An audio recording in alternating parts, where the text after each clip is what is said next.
හැමෝටම කරන්න අයපාර අලුතින් එකතු වෙච්ච අයට එක වර්තා කරන්නේ. අපි මේ වෙද්දි මේ පාඨමාලාව පටන් ගන්න අපි හැම වෙලේම තුන්වෙනි හෝ හතරවෙනි සතිය. මේ පාඨමාලාව විශේෂයෙන් වෙන්නේ මාස 3කින් සිලබස් එක කවර් කරන්න අපි ලොකු උත්සාහයක් දරන නිසා.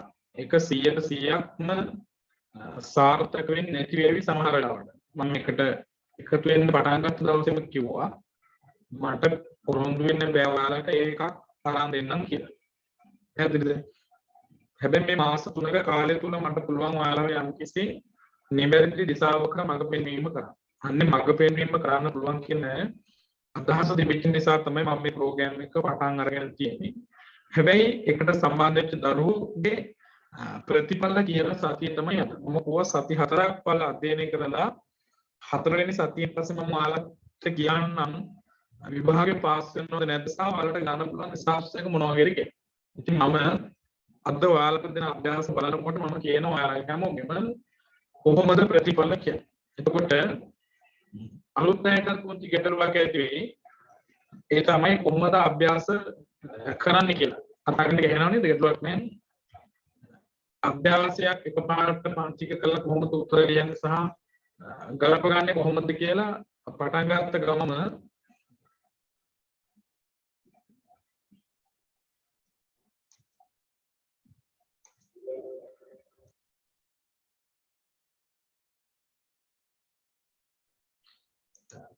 ගමම පොඩි ගැටලුවක් ඇති වෙන්න පුළුවන්. දැන් එහෙනවනේ.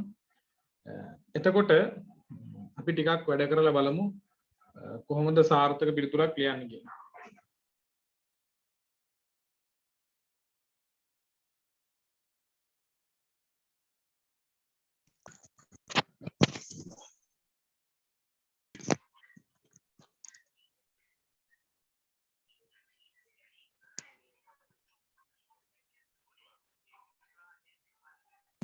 එතකොට පුතේ අභ්‍යාස කරලා අද පෙන්නන්න අලුතෙන් ආපු අය අභ්‍යාස පෙන්නද්දී අද අලුතෙන් ආවේ කියලා මෙසේජ් එකකුත් ඒවල තමයි වැඩේ කරන්න පටන් ගන්න ඕන.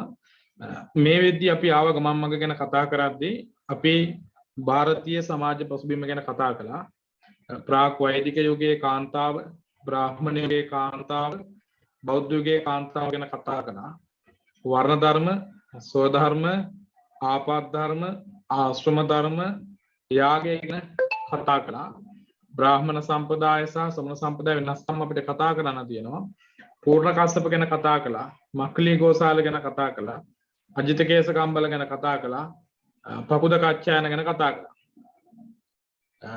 අපිට තියෙනවා අද දවසේ නම් කතා කරන්න කවුද? අද කවුරු ගැනද පුතේ කතා කරන් තියෙන්නේ එහෙනම්?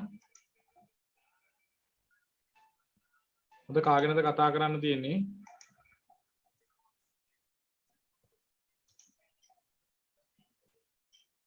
මතකද කාගෙනද කතා කරන් තියෙන්නේ? කියන්න බලන්න. ඉක්මනට. මතක නැහැ කාටවත්. සංජය බෙල්ලට්ටි පුතේ ගැන තමයි අද කතා කරන් තියෙන්නේ.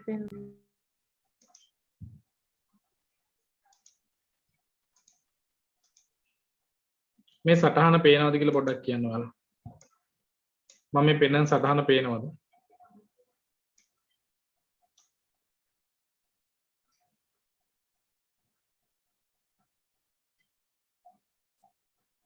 හරි. සට්සාහතුරුන්ගේ ඉගැන්වීම ගත්තට පස්සේ එයාලගේ මූලිකම ඉගැන්වීමක් තමයි අකිරියවාදය කියලා කියන්නේ. හරිද? සට්සාහතුරුන්ගේ මූලික ඉගැන්වීමක් තමයි අකිරියවාදය කියලා කියන්නේ. මම ආයෙත් මේ මුල් දවස් මතක් කිරීමක් කරන්න පොඩ්ඩක්. සට්සාහතුරු කියලා කියන්නේ පුද්ගලයෝ ශ්‍රමණ කණ්ඩායම් 6කට. මේ 6 දෙනාම ශ්‍රමණ කණ්ඩායම්. කවුද? ශ්‍රමණ කණ්ඩායම්. මේ මොන ශ්‍රමණද? මේ මොන ශ්‍රමණද පුතේ? මේ ශ්‍රමණ කණ්ඩායම හැටි කියන්නේ මොන ශ්‍රමණ කියලාද? මයික් එක ඔන් කරලා තොන උත්තර දෙන්න පුළුවන්. මම ඉන්න මයික් අස්ත දාන්න. මේ ශ්‍රමණ කණ්ඩායම හැටි කියන්නේ මොකක් කියලාද? ඔන්නම් උත්තර දෙතේ මයික් ඔන් කරලා. අන්න හරි. මේ අන්‍ය ශ්‍රමණ කියලා තමයි මේ හැටි කියන්නේ. අන්‍ය ශ්‍රමණ කණ්ඩායම් 6ක් ඉන්නවා. එතකොට මේ 6 දෙනාට අපි කියනවා නමක් සට්සාහතුරුවරු කියලා. මේ සට්සාහතුරුවරු 6 දෙනාගෙන් මම එදා මතක් කළා මෙන්න මේ 5 දෙනා. කවුද 5 දෙනා? පූර්ණ කස්සප, මක්ඛලී ගෝසාල, අජිත කේස කම්බල, පුදකාචායන, සංජය බෙල්ලට්ටි පුත්ත කියන ශාස්ත්‍රවරු 6 දෙනාම අපි හඳුන්වන්නේ අකිරියවාදී අදහස් දරාපු අය විදියට. මෙයාගේ මූලික ඉගැන්වීම තමයි අකිරියවාදය. අකිරියවාදය කියලා කියන්නේ ඒකේ තේරුම තමයි පින්පව් විශ්වාස කරන්නේ නැහැ කියන එක. මීට අමතරව මෙයාගේ භෞතිකවාදය, සාස්වතවාද, උච්ඡේදවාද වගේ ඉගැන්වීම් තිබුණා. හැබැයි මූලික ඉගැන්වීම මෙයාගේ අකිරියවාදය. එතකොට නිගණ්ඨනාථ පුත්ත විතරක් මෙහෙම වෙන් කරන්න හේතුව තමයි අපි මෙතෙන්දී නිගණ්ඨනාථ පුත්ත කියන කෙනාගේ ඉගැන්වීම කිරියවාදී. අකිරිය නෙමෙයි කිරියවාදී. කිරියවාදී කියන එකේ තේරුම තමයි පුතා පින්පව් විශ්වාස කරනවා කියන එක. පින්පව් කුසල විශ්වාස කරනවා කියන එක. ඊට අමතරව යාගේ ඉගැන්වීම පරම අවිහිංසාවාදී වුණානේ. චතුයාම සංවරවාදී ආදී බුදුදහමට ගැලපෙන ඉගැන්වීම් රාශියක් ඉගැන්වූ කෙනෙක් තමයි නිගණ්ඨනාථ පුත්ත කියලා කියන්නේ. ඒතර අපි ගිය සතියේ වෙද්දි කතා කළා පූර්ණ කස්සප, මක්ඛලී ගෝසාල, අජිත කේස කම්බල, පපුදකච්චායන කියන ශාස්ත්‍රවරු 4 දෙනා ගැනම. අද අපි කතා කරන්නේ සංජය බෙල්ලට්ටි පුත්ත ශාස්ත්‍රවරයා ගැන. දැන් ඒතකොට ගිය සතියේ පාඩම නැති අය කලබල වෙන්න උවමනාවක් නැහැ. ගිය සතියේ සම්පූර්ණ පාඩම ඔයාලට YouTube එකෙන් අරඹන්න පුළුවන් විදිහට මම එකතු කරලා තියෙනවා. පියන් සංජය බෙල්ලට්ටි පුත්ත ගැන. සංජය බෙල්ලට්ටි පුත්ත ශාස්ත්‍රවරයා ගැන මූලිකම ඉගැන්වීම ඔයාලා මේ විදිහට දන්නවා අකිරියවාදයක්. අකිරියවාදී කියලා කියන්නේ එහෙනම් සංජය බෙල්ලට්ටි පුත්ත කියන ශාස්ත්‍රවරයාත් පින්පව් කුසල් අකුසල් විශ්වාස කර නැති කෙනෙක්. බලන්න අපි ඡේද පොඩ්ඩක් බලමු. මොහුගේ ඉගැන්වීම අමරා වික්ඛේපවාදයේ ලෙස හැඳින්වෙනවා. අකිරියවාදයට අමතරව එනම් මෙයාගේ තව ඉගැන්වීමක් තියෙනවා. මොකක්ද ඉගැන්වීම? අමරා වික්ඛේපවාදය. අන්න ඒ කියන්නේ තියෙනවා දීඝ නිකායේ ධම්මජාලක සූත්‍රයේ. පැහැදිලිද? මෙහෙම ඇහුවොත් MCQ ප්‍රශ්නයකට සත්සහතුරු අතරින් සංජය බෙල්ලට්ටි පුත්ත ශාස්ත්‍රවරයා ගැන තොරතුරු හමු වන සූත්‍රයක් වන්නේ මංගල සූත්‍රය, පරාභව සූත්‍රය, අග්ගඤ්ඤ සූත්‍රය, බ්‍රහ්මජාල සූත්‍රය. මේ වගේ උත්තර ටිකක් දුන්නොත් එනම් මේකට උත්තරේ මොකද්ද පුතා? මොකක්ද උත්තරේ? මතකද? දීඝ නිකායේ බ්‍රහ්මජාල සූත්‍රය තමයි මේකට උත්තරේ. හරිද? එතකොට එහෙනම් මෙයාගේ ඉගැන්වීම් දෙකක් අපි මේ වෙද්දී දන්නවා. එකක් සංජය බෙල්ලට්ටි පුත්ත කියන අකිරියවාදී ශාස්ත්‍රවරයෙක්. අනික තමයි අමරා වික්ඛේපවාදී ශාස්ත්‍රවරයෙක්. අමරා වික්ඛේපවාදී කියන වචනේ තේරුම් ගන්න කෙනෙක් මයික් එක ඔන් කරලා කියන්න පුළුවන්. මොකක්ද අමරා වික්ඛේපවාදී කියලා කියන්නේ? මතකද? මොකක්ද අමරා නිශ්චිත පිළිතුරක් ප්‍රශ්නයක නිශ්චිත පිළිතුරක් ලබා දෙන්නේ නැති. අන්න හරි. යම්කිසි ප්‍රශ්නයක් අහුවට පස්සේ ඒකට නිශ්චිත පිළිතුරක් නොදී අසන ලද පැනෙන් ආන්දෙකුමින් ලිස්සා යෑම.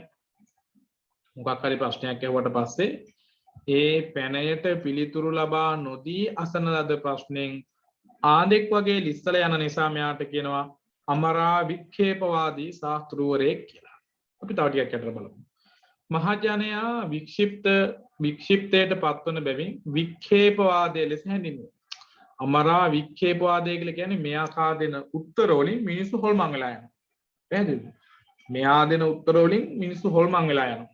ඉතින් ඒ නිසා වික්ඛේපවාදී කියන වචනේ භාවිතා වෙනවා. අන්න බලන්න මෙතන වරද්ද ගන්න එපා. ඒ තොරතුර තියෙන්නේ දීඝ නිකායේ සාමාන්‍ය ඵල සූත්‍රය. පැහැදිලිද? දැන් එහෙනම් නිවැරදි හෝ වඩාත් නිවැරදි පිළිතුරු තෝරද්දී සංජය බෙල්ලට්ටි පුත්ත ශාස්ත්‍රවරයා ගැන නම් තොරතුරු තියෙනවා සූත්‍ර දෙකක. බ්‍රහ්මජාල සූත්‍රයේ තියෙනවා, සාමාන්‍ය ඵල සූත්‍රයේ තියෙනවා. හැබැයි මතක තියාගන්න මේ සූත්‍ර දෙකක් තියෙන නිසා මේ දෙකම හරි. ඒ නිසා මේ දෙකම විභාගයට එන්නේ උත්තර විදියට. මේ දෙකෙන් එකක් තමයි උත්තර විදියට එන්නේ. දැන් දෙකම ඇවිල්ලා තිබ්බොත් එහෙම මල කියන්නේ මොකද්ද කරන්නේ? ඔයාලා මේකට ගහලා තිබ්බත් ලකුණු හම්බ වෙනවා. මෙන්න මේකට ඉර ගහලා තිබ්බත් ලකුණු හම්බ වෙනවා. පරණ පේපර් අරගෙන බලන්න හැම අවුරුද්දකම ප්‍රශ්න එකක් හෝ දෙකක් මේ වගේ විකාර ප්‍රශ්න එනවාම තමයි විභාගෙට. ඒක ගැටලුවක් නෑ. ඔයාලා දැන් කල්පනා කරද්දී අකෝ මේ දෙකම තියෙනවා දෙකම තියෙන විදියක් නෑ එහෙනම් වෙන එකක් කියලා තව සූත්‍රයකට ඉරි ගහන්න පුළුවන් වරද්දවලා. පැහැදිලිද? ඇයි හේතුව? නිවැරදි හෝ වඩාත් නිවැරදි. හරි එක තියෙන්නත් පුළුවන්, වඩාත් හරි එක තියෙන්නත් පුළුවන්. දෙකම හරි වෙන්නත් පුළුවන්. මොකද දෙකම හරි උත්තර දාන්න බෑ කියලා නීතියක් නැහැ. පැහැදිලිද? ඒ නිසා වරද්ද ගන්න එපා. සංජය බෙල්ලට්ටි පුත්තු සාහතුරුය ගැන සූත්‍ර දෙකක තොරතුරු හමු වෙනවා. එකක් බ්‍රහ්මජාල සූත්‍රය, අනික සාමාන්‍ය ඵල සූත්‍රය. ඒ දෙකම දීඝනිකායේ තියෙන සූත්‍ර. අමරා වික්ඛේපවාදයේ සංසේවාදී ලෙසද හැඳින්වේ. ඔන්න ආයත් විභාගයට ඔයාලා ගියොතින් වරද්ද ගන්න තැනක් මම මේ කියන්නේ පුතේ. දැන් හිතන්නකෝ සංජය බෙල්ලට්ටි පුත්තගේ අමරා වික්ඛේපවාදයේ විස්තර කරන්න කියලා આવතින් ඔයාලා දන්නවා මෝ මේ මොකක් හරි අහන ලද ප්‍රශ්නකින් ඇඟ බෙරගෙන පැනගෙන ගිය එක තමයි අපි ලියන්න ඕන කියලා. හැබැයි ආවොත් එහෙම සංජය බෙල්ලට්ටි පුත්ත ශාස්ත්‍රයේ සංසේවාදය ලියන්නේ කියලා. මොකද්ද සම්පා සංසේවාදය කියලා කියන්නේ? සංසේවාදය මතකද? අච්චතුරිකා සංසේවාදය කියලා කියන්නේ මොකද්ද? කාට හරි කියන්න පුළුවන්ද? මොකද්ද? සැකේ පුල් කරගත්ත කියන්නේ සංසේවාදය කියලා කියනවා යමක් පිළිබඳව තියෙන සැකයට. සැකයට. හරි නිශ්චිත උත්තරයක් දන්නේ නැති වෙච්චා සැකයි අපි. දන්නේ සැකයට කියනවා සංසේවාදය කියලා. සත්‍යයේ මරණින් මතු පැවැත්ම. ඔන්න බලන්න මෙයාට සැක තියෙන තැන්. හොඳයි සත්‍යයේ මරණින් මතු පැවැත්ම පරලොව කුසල කර්මයන්ගේ ඵල විපාක ආදී පිළිබඳව විමසුවොතින් ඔහු නිශ්චිත පිළිතුරක් ලබා දෙන්නේ නැහැ. කවුරු හරි කෙනෙක් සංජය බෙල්ලට්ටි පුත්ත කියන්නේ ශාස්ත්‍රවරයෙක්නේ. ඒ කියන්නේ ගුරුවරයෙක්නේ. බුදුහාමුදුරුවෝ වගේම අනුගාමිකව පිරිසක් එක්ක හිටිය කෙනෙක්. නිකන් ඔයාලයි මායි වගේ මම සංජය බෙල්ලට්ටි පුත්ත ඔයාලා අනුගාමිකයෝ. ඔයාලා ඇවිල්ලා අහනවා කවුද? සස්සරණි ඇවිල්ලා අහනවා මගෙන් වැඳලා හරි මොකක් හරි කරලා මරණින් මතු පැවැත්මක් තියනවාද කියලා. දැන් මම උත්තරයක් දෙන්න ඕනේ එක්ක ඔව් එක්ක නෑ එක්ක ඒකට හේතුනේ. දැන් මෙයාගෙන් මෙහෙම ප්‍රශ්නයක් ඇහුවොත් ඒ මොකද්ද කියන්නේ? සංජය බෙල්ලට්ටි පුතට ඔව් කියලා හිතුනොත් ඔව් කියලා කියනවා. නෑ කියලා හිතුනොත් නෑ කියලා කියනවා. සමහරලාට උත්තර දෙනවා තියනවද නැද්ද කියලා. තියනවද නැද්ද කියලා දන්නේ නැහැ. අන්න ඒ වගේ උත්තරයක් දෙනවා. ඇයි එක එයා කැමති උනේ නෑ කිසිම පැත්තකට යොමු වෙන්න. එයාට ඔව් කියලා හිතුනොත් ඔව් කියනවා නෑ කියලා හිතුනොත් නෑ කියනවා. ඔව් නෑ කියලා දෙකම හිතුනොත් ඒත් කියනවා. ඊට පස්සේ එහෙම එකක් තියනවද ඇහුවොත් තියනවා කියලා කියනවා හිතුනොත් එක්ක නෑ කියලා කියන එක තියනවද නැද්ද දන්නේ නැහැ කියලා උත්තරයක් දෙනවා. දැන් අපි උනත් කියන්නේ මේ ප්‍රශ්නයක් අහුවම හරියට උත්තරයක් දියංග මොකක්ද ඔව් නෑ බෑ එක දෙකක් බෑ උඹ එකක් කියපන් තියනවද නැද්ද? අපි එහෙම අහනවනේ. අන්න ඒ වගේ ගැටලුවක් තිබුණා. ඊට පස්සේ සදීප ඇවිල්ලා අහනවා මගෙන් පරලොවක් තියනවද කියලා. මට හිතුණා පරලොවක් තියනවායි කියනවා නැත්තම් නෑ කියලා කියනවා. එක්කෝ තියනවද නැද්ද කියලා කියනවා. අන්න ඒ වගේ ගැටලුවක්. තව කෙනෙක් ඇවිල්ලා අහනවා ඊට පස්සේ අනුරාධ අහනවා ඇවිල්ලා කුසල කර්ම වල විපාක තියනවද කියලා. සංජය බෙල්ලට්ටි පුත්‍රය හිතුනොත් එක්කෝ තියනවා කියනවා. එක්කෝ නෑ කියලා කියනවා. එක්කෝ තියනවද නැද්ද කියලා දන්නේ නැහැ කියලා උත්තරයක් දෙනවා. ඉතින් අන්න ඒ වගේ හැම දෙයක් ගැනම සැකයෙන් බලපු කෙනෙක් තමයි සංජය බෙල්ලට්ටි පුත්ත ශාස්ත්‍රවරයා. ඉතින් මෙහෙම අහන ලද දෙයකින් මෙයාක ඇඟ බේර ගන්න හේතුව බුදුහාමුදුරුවෝ විස්තර කරනවා. එයි මේ මොන මෙයාක මෙහෙම පැනලා යන්නේ කියලා අන්නේ පැනලා යාමට හේතුව බුදුහාමුදුරුවෝ විස්තර කරනවා. එයි මොනවද හේතුව? බලන්න එක මොකක්ද කියලා හේතුව. පිළිතුරු නිවැරදි නොවුවොත් ඉන් මුසාවාදයක් සිදුවන බැවින් ඊට ඇති බය හා කැමැත්ත නිසා. මෙයාක මෙහෙම ප්‍රශ්නයක් ඇහුවොත් පුතේ ඒකෙන් ඇඟ බේර ගන්න හේතුව තමයි තමන් දෙන ලද උත්තරේ වැරදි වුණොත් එහෙම ඒකෙන් මොකක් හරි ගැටලුවක් ඇති වෙයි කියලා තියෙන බය හා ලැජ්ජාව නිසා මෙයා එහෙම අහන ලද ප්‍රශ්නයකට පිළිතුරු නොදී ඉන්නවා කියලා බුදුහාමුදුරුවෝ දේශනා කළා. මෙන්න මේක ඔයාලා පාඩම් කරන්න ඕමනාවක් නෑ. මේ කොටු කරපු ටික මතක තියාගන්න. දෙක මෙයා හැම මගරින් හේතුව මොකද්ද? පිළිතුර කරන කොටගෙන යම් උපාදානයක් වේ නම් ඊට ඇති බය හා කැමැත්ත නිසා පිළිතුරු නොදුන් බව. උපාදානයක් කියලා කියන්නේ මොකක් හරි බැඳීමක් ඇති වුණොත් එහෙම ඊට පස්සේ දැන් ඔයාලා අහලා දැන් ওই පිළිතුරුන් දැන් කවුරු හරි ප්‍රසිද්ධම හාමුදුරු කෙනෙක් ඇවිල්ලා කියනවා දැන් ඔය පහුගිය ටිකේ දකින්න නැති ඔයාලා ගෙදර ගැහණිය ලවා තේ එකක් සාදා ගැනීම මොකද්ද පිරිමියා අපාය යන්න හේතුවක්ද ගෑණිය අපාය යන්න හේතුවක්ද කියලා එහෙම කියන්නේ. ගෑණි මිනිහා ගෑස් දෙක දිහා බලන්න හොඳ නැහැ. ඔන්න වගේ අර කුණුහරුප තියෙනවා දැන් ඕවා. ඊට පස්සේ මස් කන්න හොඳ නැහැ වගේ එකක් කිව්වොත් එහෙම. මිනිස්සු ඊට පස්සේ ඕවා නීති විදියට ගන්න ඕනේ. සමහරු ඉන්න ගොන්නු ඉන්නෝ ඒක මෙහෙම අරහම් ප්‍රසිද්ධ දේශකයන් වහන්සේ නමක් එහෙම කිව්වා අපි ඒක කරන්න ඕනි කියලා උපාදානයක් ඇතුළේ. ඒක නිසා මොකක් හරි සමාජ සම්මතයක් හැදුනොත් එහෙම අන්න ඒකට තමන්ගේ නම ගෑවේ කියන බයනොත් මෙයා අහන ලද ප්‍රශ්නයකට උත්තර දුන්නේ නැහැ. තුන්වෙනි එක අපි බලමු. පිළිතුරු දෙන කල්හි යමෙක් ප්‍රශ්න විචාරන්නේ නම් අන්න මෙයා දැන් කියනවා එක් පරලොවක් තියෙනවද එහෙොත් ඔව් පරලොවක් තියෙනවා කියලා කියද්දි කවුරු හරි මැදින් පැනලා ප්‍රශ්නයක් අහනවා. මම කියවපු පොතක එහෙම පරලොවක් ගැන කතාවක් තිබුණේ නැහැ. එසේ ප්‍රශ්න කරනු ලැබීමට ඇති බය හා අකමැත්ත නිසා. මෙයා කැමති උන්නේ නැහැ. මෙයා මොකක් හරි මතයක් ඉදිරිපත් කළාට පස්සේ ඒකෙන් කවුරු හරි කෙනෙක් ඇවිල්ලා ඒකට විරුද්ධව හෝ පක්ෂව තමන්ගේ අදහස් දක්වනවට ඒවට පිළිතුරු ලබා දෙනවා. ඒ නිසාත් එයා මේ අමරාවික්කේපවාදයෙන් නැත්නම් සංශයවාදී ක්‍රමය භාවිතා කළා. හතරවෙනි කාරණාව තමයි නුවණ මද බැවින්. මෙයා මෙහෙම ඇඟ බේර ගන්න තවත් හේතුවක් තමයි නුවණ මද බැවින් බෙහෙවින්ම මෝඩ බැවින් එවැනි ප්‍රශ්නවලට පිළිතුරු දීමේ ශක්තියක් නැති නිසා එයා පිළිතුරු ලබා දුන්නේ නැහැ කියලා. පැහැදිලිද? අහන ලද ප්‍රශ්නයකට උත්තරයක් දෙන්න තරම් දැනුමක් නැති නිසා ප්‍රශ්නයට පිළිතුරු ලබා දුන්නේ නැහැ කියලා බුදුහාමුදුරුවෝ මෙයා ගැන විස්තර කරනවා. ප්‍රශ්නවලට පිළිතුරු නොදීම අඤ්ඤේවාදීකුවේ ලක්ෂණය. මේකත් MCQ එකකට අහන්න පුළුවන් තැනක් අනුෂා විභාගෙදී අහන්න පුළුවන් තැනක්. අඤ්ඤේවාදී විමසන ලද ප්‍රශ්නයකට දැන් මම උඹලයන් ප්‍රශ්නයක් ඇහුවට පස්සේ මොකද්ද මේ සංශයවාදය කියන්නේ කියලා දැනගෙනත් උත්තර නොදීන එක උත්තර නොදීනවා. ඒ උත්තර නොදෙන එකට කියන වචනය මොකද්ද? අඤ්ඤේවාදී. අඤ්ඤේවාදීගේ ලක්ෂණයක් තමයි මොකක් හරි ප්‍රශ්නයක් ඇහුවට පස්සේ පිළිතුරු නොදී ඉන්න එක.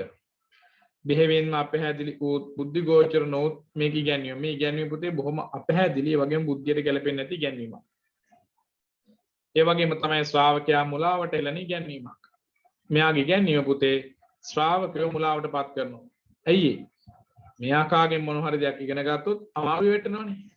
ඒ කියන්නේ සසරෙන් ගැලවෙන්න ඕ මේ ඉන්න හරි යන්න හරි කිසිම දෙයක් නැහැ මෙයාගේ ඉගැන්වීම. හිස් ඉගැන්වීමක්. බලන්න විචිකිච්ඡාණය සැකය විමතිය සංසය විමුක්ති සාධක කියලා නීවරණයන්නේ නිවන ආවරණය කරන ධර්ම වලට කියනවා පංච නීවරණ කියලා. සක්කාය දිට්ඨි විචිකිච්ඡා කියලා කියන්නේ අපි සීලබ්බත පරාමාස කාමරාග පටික කියන ඒවා. ඒතර මෙන්න මෙයාගේ ඉගැන්වීමත් පුද්ගලයාගේ නිවන් මඟ අහුරවන ඉගැන්වීමක් විදිහට තමයි දැක්වේ. විචිකිච්ඡාව කියන්නේ ගැටලු සහිත බව සැකය විමතිය වගේ දැන් මෙයාගේ ඉගැන්වීම තුල තිබුණා. ඉතින් එහෙම ගැටලු තියෙනවා නම් ප්‍රශ්න තියෙනවා නම් සැකයක් තියෙනවා නම් ඒ දහමෙන් සසරින් ගැලවීමක් නැහැ කියලා බුදුහාමුදුරුවෝ මතක් කළා. සදාචාර ධර්ම සංරක්ෂණය පිණිස මෙමෙ ඉගැන්වීමෙන් කිසිදු පිටුවහලක් වෙන්නේ නැහැ. අරමුණක් නැති පැහැදිලි අවසානයක් නැති ආගමත් දහමක් උදෙසා ප්‍රතිපදාවක් වැඩිවීමට අනවශ්‍ය නිරර්ථක කටයුත්තක් ලෙස මොහුගේ ඉගැන්වීම දක්වන්න පුළුවන් වැදගත්ම කාරණය තමයි සත්සාස්ත්‍රූරු අතර ඉන්න අඥානම ශාස්ත්‍රවරයා තමයි අපි සලකන්නේ සංජය බෙල්ලට්ටි පුත්ත ශාස්ත්‍රය. සත්සාස්ත්‍රූරු අතර හිටිය අනුවනම ශාස්ත්‍රවරයා කවුද කියලා හොත් අපිට දෙන්න තියෙන උත්තරේ තමයි සංජය බෙල්ලට්ටි පුත්ත ශාස්ත්‍රවරයා. සංජය බෙල්ලට්ටි පුත්ත ගැන ආයෙ මම විනාඩියක් මතක් කරගෙන යනවා. ස්පියාගෙන හොඳට අහගන්න. හොඳට අහගෙන ඉන්න. සත්සාස්ත්‍රූරු අතර හිටිය අනුවනම ශාස්ත්‍රවරයා තමයි සංජය බෙල්ලට්ටි පුත්ත. මෙයා ගැන තොරතුරු හම්බ වෙනවා අපිට සූත්‍ර දෙකක. එකක් බ්‍රහ්මජාල සූත්‍රය අනික සාමාන්‍ය ඵල සූත්‍රය. මෙයාගේ ගැනීමට අපි කියනවා අමරා වික්ඛේපවාදය කියලා. හැබැයි ඊට අමතරව අකිරියවාදී ගැනීමක් තිබුණා. අමරා වික්ඛේපවාදය කියලා කියන්නේ යම් කිසි දෙයකට පිළිතුරු නොදී සිටීම. විමසන ලද ප්‍රශ්නයකට සාර්ථක හෝ අසාර්ථක පිළිතුරක් නොදී සිටීම තමයි අමරා වික්ඛේපවාදය කියන්නේ. ඒකටම කියන තව නමක් තමයි පුතා සංශයවාදය කියලා. සංශයවාදය කියලා කියන්නේ සැකයට.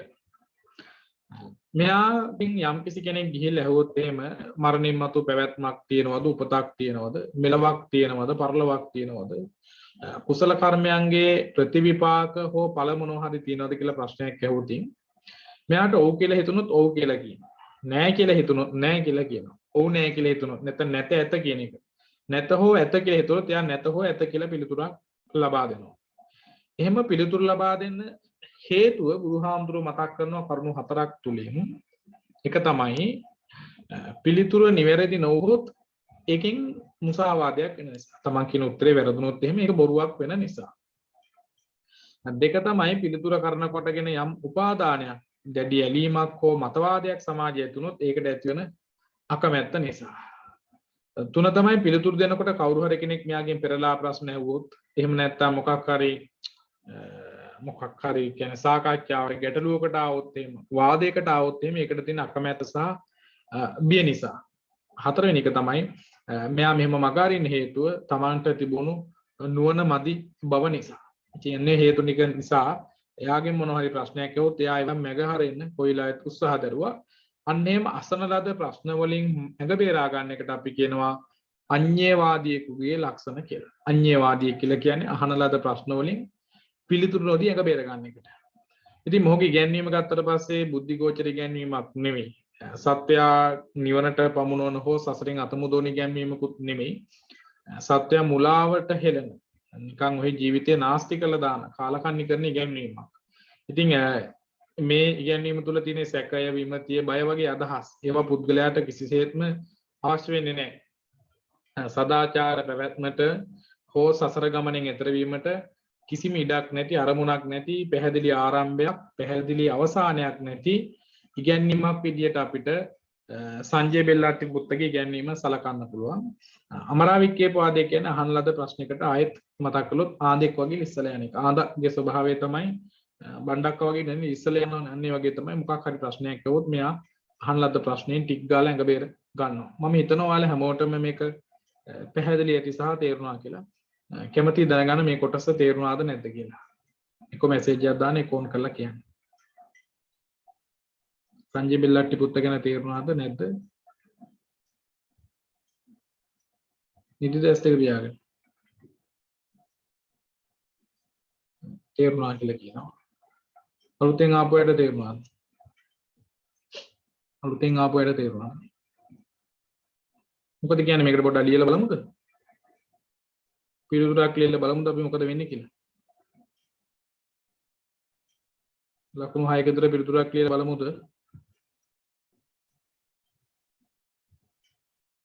කොහොමද හොඳට තේරුණාද පුතේ ඔයාලට? අලුතෙන් ආපුවටත් මොකොත් අවුලක් නැහැ නේද? පිළිතුරක් ලියමු කියන අංක 1 කියලා මැසේජ් එකක් දාන්න ඉක්මනට. පිළිතුරක් ලියමු කියලා. දේශාන් මාදෝ කියන ලියමු කියලා. හොඳට තේරුණා කියලා තියෙනවානේ. කවුද හොඳට තේරුණා කියන්නේ?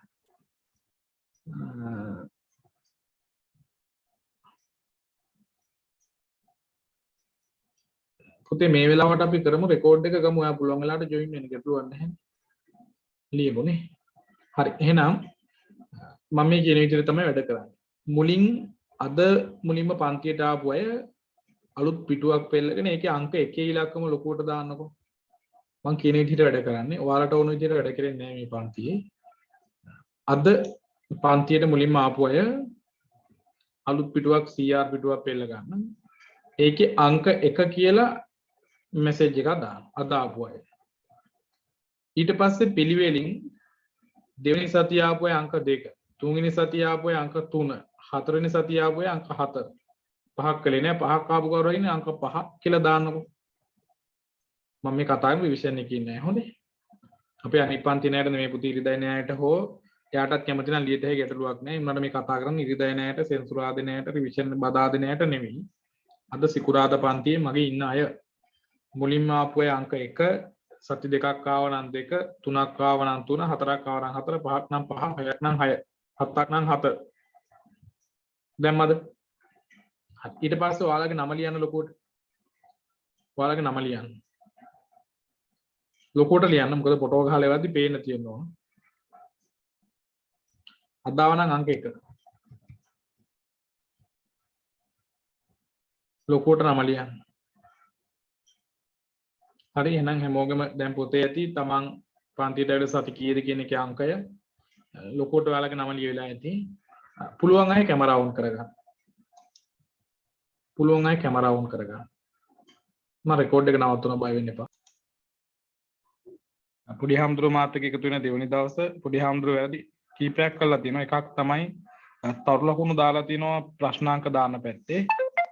ඊට පස්සේ පිළිතුර ගත්තට පස්සේ හොඳයි ලියලා තියෙන ප්‍රමාණය මදි. 6න් 4මාරක් 5ක් විතර තමයි. දෙවන සතිය නිසා මම තාම මුකුත් කියන්නේ වැඩ කරගෙන යන්න. හැබැයි මදි. ඊට පස්සේ මේ පිළිතුර කාගේද? මේ පිළිතුර ඇවිල්ලා PDF එක නෙවෙයි ෆොටෝ එකක් වань පුතේ. හරි අමාරු ඕපන් වෙලා යනවානේ.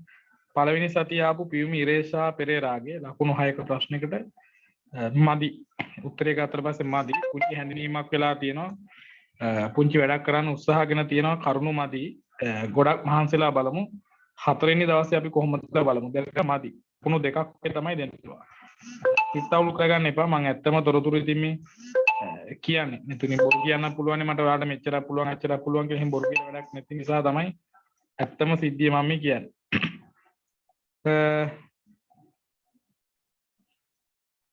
PDF එවන්න එපා පුතේ නිකන් ෆොටෝ එකක් ගහලා දෙවන්න මේක ගත්තොත් එහෙම දෙවෙනි සතිය නිසංසලා මధుවන්තිගේ උත්තරේ මදි දෙවෙනි සතිය උමාට පුංචි හැඳිනීමක් කරලා තිනවා සාර්ථක පිළිතුරක් නෙවෙයි ලකුණු දෙකක් වගේ තමයි පුළුවන් ඔයා තව වැඩ ටිකක් කරන්න හැබැයි ගොඩ දා ගන්න පුළුවන් කෙනෙක් අකුරු මෙච්චර ලස්සනට උමනාවක් නැහැ කියවන්න පුළුවන් ගන්නට ලියාගෙන යන්න හතරවෙනි සතිය අපිත් එක්ක හම්බ වෙන්නේ අනුෂා අමරසිංහ ආරම්භය හොඳයි මැද තොරතුරු රෝමිලක්කන් එක දාලා දෙන එක ගොඩක් හොඳයි මම හිතනවා කොපි කරන්න නැතුව ඇති කියලා පිටුතුරක් ඉදිරිය ගත්තා පස්සේ ගොඩක් සාර්ථකයි ලකුණු 6ම දෙන්න පුළුවන් ඇත්තටම පුළුවන් මේ එකකට යන්න මහන්සිලා වැඩ කරන්න ඊට පස්සේ අද එකතු වෙච්ච කෙනෙක් ඉන්නවා ඩිලාන් උමයන්ත පේනවා ඇතිනේ පුතේ මොකද වෙන්නේ කියලා එක්සෑම් එක ලිව්වොත් නේද ඒක නිසා මහන්සිලා වැඩ කරන්න පටන් ගන්න හොඳම උත්තර ගෲප් එකට වැටෙයි ඒවා බලලා වැඩ ටික කරමු අනුෂාගේ උත්තරේ ගෲප් එකට දාන්න ඊට පස්සේ හතරවෙනි සතිය හම්බෙන අපිත් එක්ක ඉන්නවා නිරෝෂා සුභාසිනීගේ පිළිතුර ගොඩක්ම සාර්ථක පිළිතුරක් අකිරේවාදයේ තියෙනවා අමරා වික්කේපවාදයේ හොඳයි පිළිතුර ගොඩක්ම හොඳයි 6න් 6ම පුළුවන් සහ ඒකකට යන්න පුළුවන් කියලා මම හිතනවා වැඩ කරගෙන යන්න ගෲප් එකට දාන්න මේ උත්තරේත් බලන්න අනිත් අයට හොඳම උත්තර ගෲප් එකට දානවා ගෲප් එකේ නැති අය එකතු වෙන්න පුළුවන් හිමීට ගෙවීම් කරලා එකතු වෙමු බහු කාලිනව දෙවන සතිය හම්බ වෙනවා අපිට ඉමාෂා නිවන්තිගේ පිළිතුර ගත්තට පස්සේ ගොඩක් හොඳයි එක පෑනින් ලියලා තියෙන්නේ කරුණු හොයා ගන්න අමාරුයි ගෲප් එකේ තියෙන උත්තර බලන්න පුතේ බලලා අඩුපාඩු ටික ඉක්මනට හදා ගන්න තාම ඉන්නේ 30 මට්ටමේ 20කට තරනවා වගේ 1 එකක් පෙනි වගේ තමයි ඉන්නේ ලකුණු එකට පුළුවන් 4ක් විතර මේෂා මధుවන්තය අපිට හම්බ වෙන පළවෙනි සතිය හැබැයි යාගේ උත්තරේ හොඳයි මම හිතනවා තනියම තමන්ගේ දක්ෂතා අනුව ලියන්නේ නැති කියලා පිළිතුර ගොඩක් සාර්ථකයි. තව පොඩ්ඩක් අවසාන හැඳින්වීමක් තිබ්බනම් ගොඩක් හොඳයි. ලකුණු 6න් 5ක් විතර පුළුවන් ඇත්තටම. ඊට පස්සේ පිළිතුර අපිට හම්බ වෙන්නේ රමේෂ්ගේ නේද? රමේෂ් ද සිල්වා වැඩ කරනවා සද්ද නැති විදිහට පුතේ වා වැරදි කීපයක් කරලා තියෙනවා කොල්ලෝ. 1 2 3 4 දාලා තියෙන පිට ඒවා ඇතුළට දාන්න. ඔය පිට දාන්නේ ප්‍රශ්නාංක විතරයි. ඔයා හම්බ වෙන 4 වෙනි සතියේනේ. අකුරු තව ගොඩක් නම් විකාර කරගන්න එපා. කියව ගන්න අමාරු වෙයි. සහ අවසානයක් නැහැ. ගෲප් එකේ තියෙන උත්තරයක් හොඳට බලන්න. මේකට ලකුණු 4.5ක් විතර තමයි. ෆේල් වෙන්නේ නැහැ කියනවා. මේක මට බැලුවම පේනවා ෆේල් වෙන්නේ නැහැ කියලා. හැබැයි මදි මට B එකකට විතර යන්න තියෙන කෙනෙක් S එකක් C එක නතර වෙයිදෝ කියලා හිතෙනවා මට.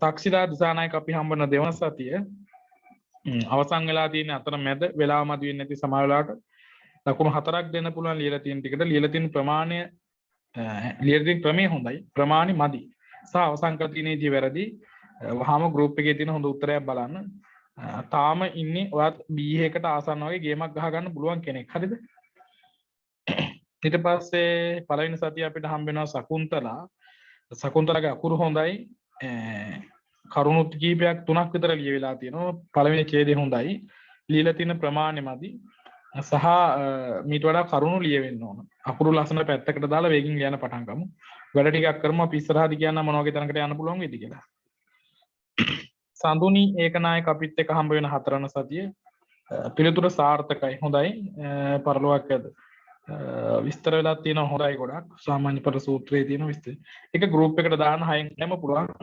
ගේමක් ගන්න පුළුවන් කෙනෙක් ඒකට ආසන්න මට්ටමකට යන්න පුළුවන් තාම තව මදි හැබැයි B එකක් කොහොමත් එයි අපිත් එක්ක හම්බ වෙන 3 වෙනි දවස මදි අධිකාරීන් රුවන් අධිකාරී පොඩ්ඩක් මදි වැඩේ කචල් වෙලා තියෙන බව තමයි පෙනියන්නේ ගෲප් එකේ තියෙන උත්තරය පොඩ්ඩක් බලන්න අනුසගේ එහෙම උත්තර චුට්ටක් බලන්න දැන් දාන්න කියපු උත්තරෙත් බලන්න පොඩ්ඩක් වැඩේ කරගන්න ඕන තව මෙහෙම කියොත් වැඩේ කචල් වෙන සීන් එකක් තියෙනවා වැඩ ටික කරගමු ලකුණු 3ක් වගේ තමයි පුළුවන් හරිද දුක් වෙන්න එපා වැඩ කරන්න ඊට පස්සේ අපිත් එක දෙවන සතිය හම් වෙනවා අයෝධ්‍යා අමෝධ්‍යා වසන්ත හරි අයෝධ්‍යා වසන්ත හරි එක ඡේදයයි ලියලා තියෙන දෙවන සතිය වුණාට මදි කමක් තියෙනවා ලොකුවටම. උත්තර බලන්න ගෲප් එකේ තියෙන අඩුපාඩු ටික ඉක්මනට හදාගෙන යන්න පුතේ නිකමට හිතන්න.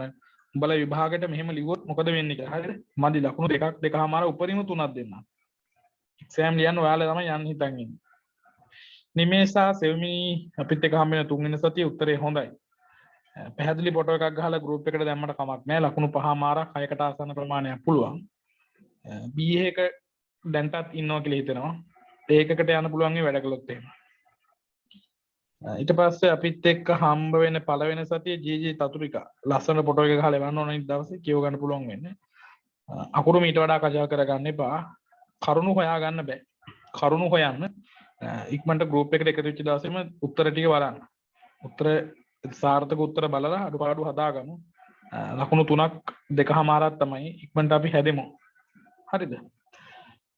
අපිත් එක හතරවෙනි සතිය හම්බ වෙනවා. ඊට පස්සේ ජනන්දනීද සිල්වා ගේ උත්තරේ හොඳයි. හැබැයි ලියලා තියෙන ප්‍රමාණය මදි. කළු පෑනෙන් එහෙම ලියලා තියෙන ඉඳ කරුණු ටික හොඳයි 4මාරක් විතර පුළුවන්.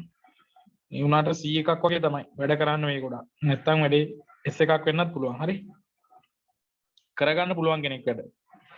ප්‍රබෝධනී අපිත් එක හම්බ වෙන පළවෙනි සතිය උත්තරේ ගත්ත පස්සේ ඡේද බෙදීම හොඳයි. කරුණු දක්වලා තියෙනවා තරමක්. ලියලා තියෙන ප්‍රමාණය මදි හොඳටම ලකුණු 6කට. තව කරුණුත් එක ටිකක් පිළිවෙලට ලියන්න ඕන. බලන්න උත්තරයක් දාලා ඇති ගෲප් එකේ ඒක මේ බලලා වැඩේ ඉතුරු ටික හදාගමු ඉක්මනටම. හරිද? වත් ඉන්නේ C මට්ටමක තමයි. මම කිව්වනේ කියනවායි කියලා.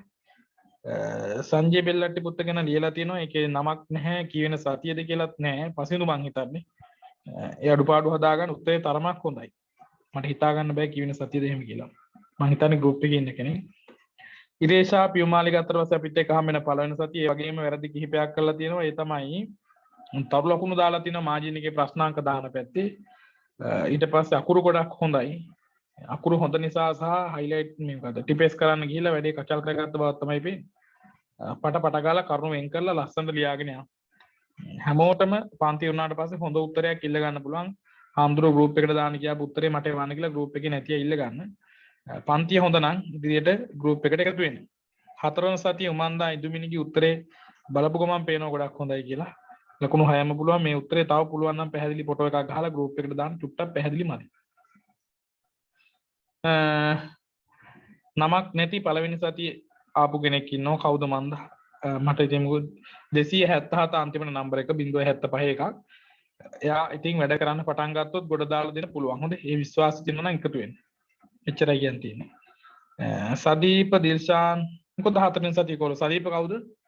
සදීප ඉන්නවද? මයික් එක ඔන් කරන්න. සදීප දිල්ෂාන්. හාමුදුරනේ. සදීප කොල්ලෝ අහගන්න මං කියන දේ මේ මදි. හොඳේ. හැබැයි උඹට වැඩක් කරන්න පුළුවන් කෙනෙක් මං හිතන විට කල්ලු මම කියලා ඇති. පාඩම් කරලා අපි වැඩ ටික කරගෙන යන්න. අකුරු එහෙම හොඳයි. ලියවිලා තියෙන දේවල් මදි. අර මං දාපු PDF මං ඔයාලට දෙන්නම් ස්ක්‍රීන්ෂොට් එකක් ගහගන්න chance එක ගමු. අර කලින් ඒවල තියෙන උත්තර හොඳයි. වෙල ටයිම් වලට ලියන්න අපි හදාගමු. හරි? හරි හාමුදුරනේ. හරි කොට දාගමු. එච්චරයිද? හරිනේ? එහෙනම් බලලා ඉවරයි. මට මතක විදිහට අපේ 071 නම්බරයට යපු අයගේ හොඳම උත්තර දාලා තියෙනවා ගෲප් එකට.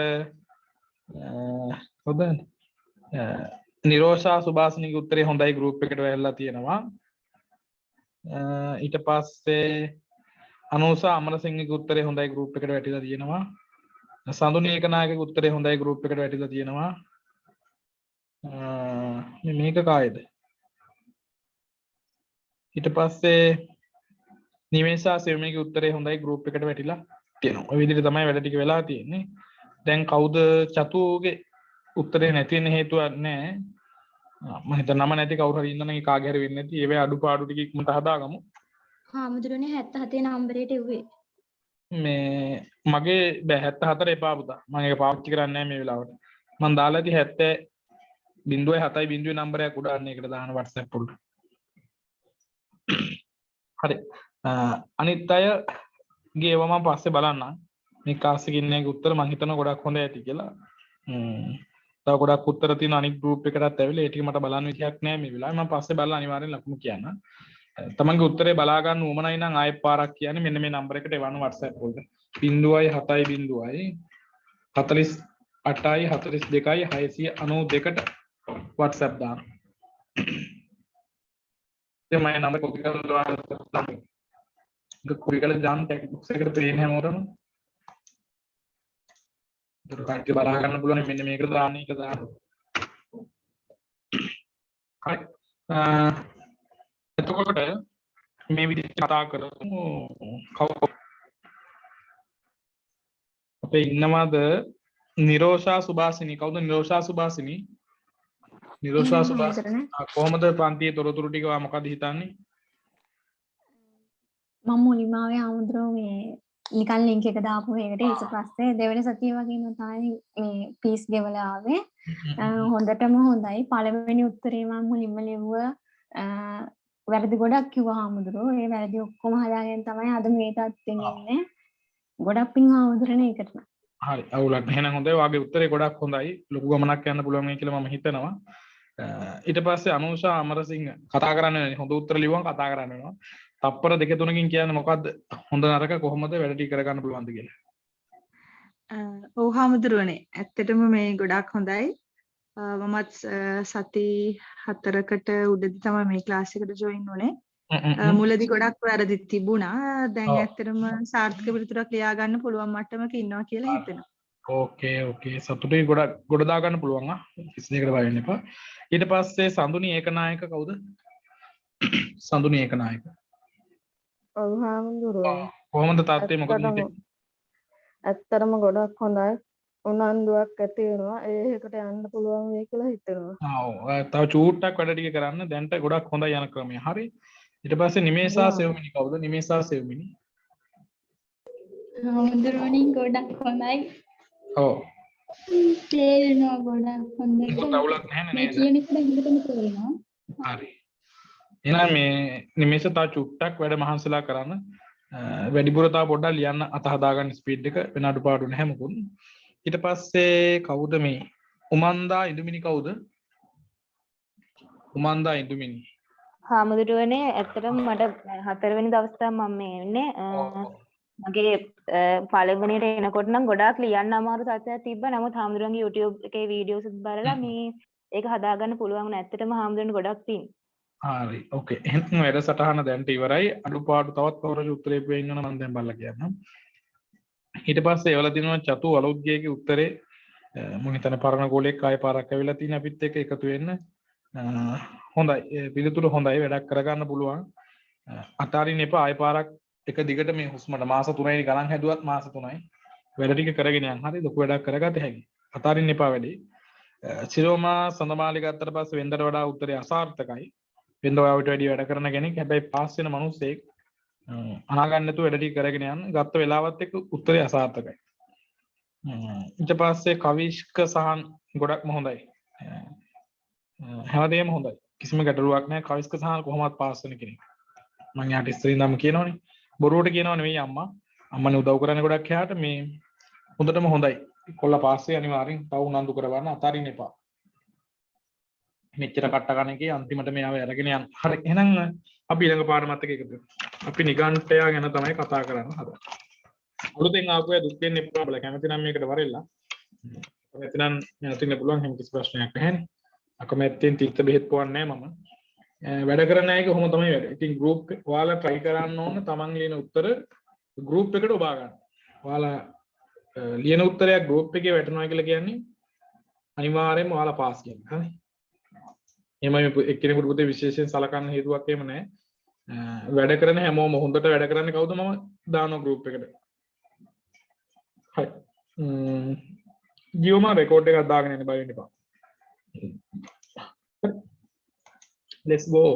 මේක ස්ක්‍රීන්ෂොට් එකක් දාගන්න ඔය දුර්වල අය මේක ස්ක්‍රීන්ෂොට් එකක් දාගන්න. ඊට පස්සේ යාළුවන්ගෙන් උත්තර ඉල්ල ගන්න. ඔය හොඳට ලියපු උත්තර ඉල්ල ගන්න. ස්ක්‍රීන්ෂොට් එකක් දාගත්තා නම් හරි කියලා එවන්න ඕකේ කියලා මෙසේජ් එකක් දාන්න. හරිද? ගහගත්ත කෙනෙක් group වලටත් දාන්න. පුතේ උඹලා ඉරිදා බදාදා පන්ති වල කනගාටු වෙන්න එපා. මම මේක බලන හොඳේ මේක වෙන පන්තියක් නේ. ඔයාලට chance එකක් විදිහට තමයි මම ඔයාලා මේකට ගන්න. දන්නව වෙන ගුරු රුපියල් 70 පලාති ගන්න නැහැ නේ එහෙම තව පන්තියකට. මොනවා හරි උඹලා ඉගෙන ගනී කියලා මම මේකට link එක දාන්නේ පොදුවේ. අභ්‍යාසෙ මම බලලා දෙන්නම් හිමීට. හරිද ගහගත්තද? තාම නෑ.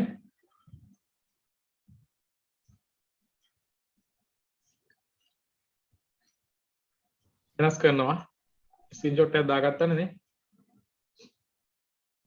ඕකේ කියලා මැසේජ් එකක් දාන්න හරිනම් මට මේක මාරු කරන්න ඕන. හරි ඕකේ ඕකේ. මේ චුට්ටක් ඕනනම් දාගන්න මම මේ කතා කරන වෙලාවට. මේකත් දාගන්න මේ නිකාණ්ඨනාද පුත්ත දැම්ම ගහන්න එපා. මොකද මම මේක කිරි බලි ගැව්වට පස්සේ ඒක එකක් ගහගන්න. ඒක තමයි මතක් වෙන උමනා ටික තමයි මම කුරුටු බලි ගන්න. උමනා ටික කුරුටු බලි ගියාම අපි කොහොමද ඉගෙන ගන්නේ? හරි. මේක තමයි ඉතින් වෙලාව යනවා. ඒ වුණාට වැඩේ සාර්ථකයිනේ. අපි කතා කරන අවසානම ශාස්ත්‍රෝලය නිකාණ්ඨනාත පුත්ත. ආයෙත් මුලට යන්න උමනාවක් නැහැ මං හිතන්නේ 6 දෙනෙක් හිටියා. හරිද? 6 දෙනෙක් හිටියා 6 දෙනෙක්ගෙන් එක්කෙනෙක් තමයි සුපිරි බුලට් එකක් උනේ. ඒ කියන්නේ ශාස්ත්‍රෝරු 6 දෙනෙක්ගෙන් එක්කෙනෙක් තමයි හොඳම කෙනා බවට පත් උනේ. එයා තමයි අපි කතා කරන නිකාණ්ඨනාත පුත්ත ශාස්ත්‍රූවරයා. එතකොට මෙතුමාගේ ඉගැන්වීම අක්‍රීයවාදේ නෙමෙයි. කිරියවාදේ කියන්නේ පින්පව් විශ්වාස කරනවා කියන එක. හැබැයි චුට්ටි අවුලක් තියෙනවා. අවුල තමයි පින්පව් විශ්වාස කරන ප්‍රමාණය මෙයාගේ වැඩි වුණා. ඒකට හේතුව එයා ඉගැන්වීමක් තිබුණා පරම අවිහිංසාවාදී කියලා ඉගැන්වුවා. පරම අවිහිංසාවාදී කියලා කියන්නේ වතුර ටිකක් බිව්වා උදාහරණයක් විදිහට 7 වාරයක් පෙරලා බොන්නේ. දැන් 7 වාරයක් පෙරලා බොනෝනේ වතුර පෙරලා බොන එක බුදුදහමේ අනුමත කළාද නැද්ද? කට්ටිය. ඉඳුමිනි සඳුනි වතුර පෙරලා බොන එක බුදුදහමේ අනුමත කළාද නැද්ද? නිකවට කියන්න බලන්න. කවුද මතකයි? මයික් එක ඔන් කරන්න පුළුවන්. ඔව් හරි නෑ හරි කියන්නේ. අන්න නෑ කියලා තියෙනවා කවුරු හරි. නිරෝෂා කියනවා නෑ කියලා.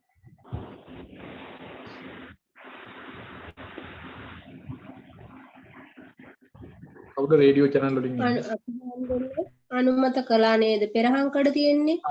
රයිට් හරියටම හරි. ඔයාලා දන්නවා අටපිරිකරේ අංග 8ක එකක තියෙනවා පෙරහංකඩයක්. හරිද? ඇයි වතුර පෙරලා පරිහරණය කරන්නේ? ඔන්න ඔතන හොඳම උදාහරණයක්. සත්සාත්‍රරු 6 දෙනාගෙන් 5 දෙනෙක් ගැනම බුදුහාමුදුරන්ගේ ආකල්පය එය නරකයි කියන පැත්තට යොමු වුණාට නිගණ්ඨනාත පුත්තගේ ඉගැන්වීම නරක වුණේ නැහැ. පුතේ අනුමත කළා. අනුමත කරපු නිසා තමයි පෙරහංකඩයක් තියෙන්නේ. ඔයාලා දන්නවා වරු පිරිතක් කියද්දි, මහා පිරිතක් කියද්දි පිරිත් ගෙදරට වඩම්මන පැන්කලේ පවා අපි ගන්න පෙරලා. පැහැදිලිද? පැන්කලේ අපි ගන්න පෙරලා. බුද්ධ පූජාවට අපි බෝධි පූජාවට අපි පැන් එක තියන්නේ පෙරලා. ඒ කියන්නේ පෙරහංකඩයක් ගත්ත කියන එකනේ. එහෙනම් නිගණ්ඨනාත පුත්ත කියන්නේ බුදුහාමුදුරන්ට කලින් හිටිය කෙනෙක්. නිගණ්ඨනාත පුත්ත ශාස්ත්‍රෝරය කියන්නේ බුදුහාමුදුරන්ට කලින් හිටිය කෙනෙක්.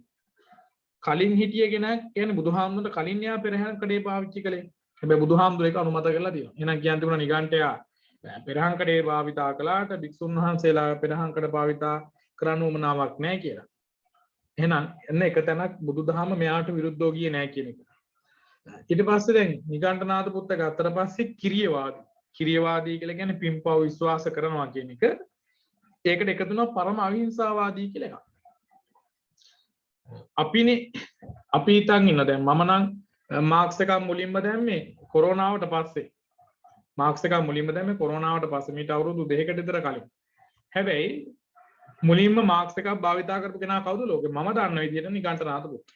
ඇයි එයා කිව්වා ආස්වාස ප්‍රාස්වාස කරන වාතයේ පවා සුත්‍ර ජීවින් ඇසට නොපෙනෙන ජීවින් ඉන්නවා.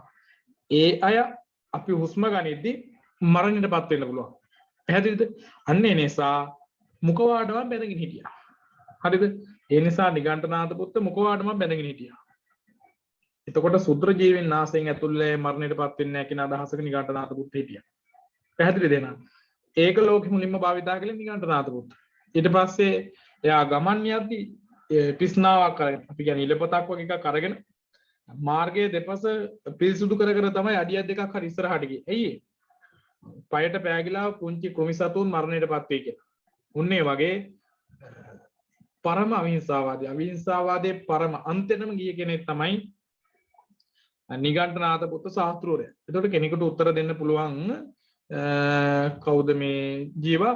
ඉතින් පරම අවිහිංසාවාදය කියන එක හොඳයි. මේකෙන් කියන්නේ කිසිම කෙනෙකුට හිංසාවක් කරන්නේ නැහැ කියලානේ චතුරිකා. නෑනේ. කිසිම දෙයක් පරමම අහිංසාවාදී කියන එක බුදුදහමට ගැලපෙන්නේ නැහැ අයියේ.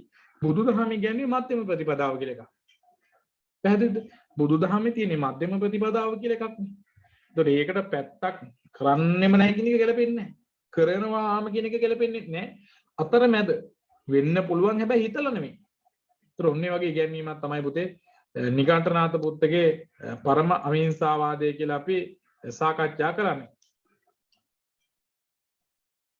නිගණ්ඨනාථ පුත්තට භාවිතා වෙනවා තව අපරනාම කිහිපයක්. ඒ තවත් නම් කිහිපයක් තියෙනවා. ඒ තමයි එක නිගණ්ඨනාථ පුත්ත, දෙක ජෛන මහාවීර. ජෛන මහාවීර සමහර තැන්වල ජෛන කෑල්ල අයින් කළා මහාවීර කියලා තියෙනවා. හරිද?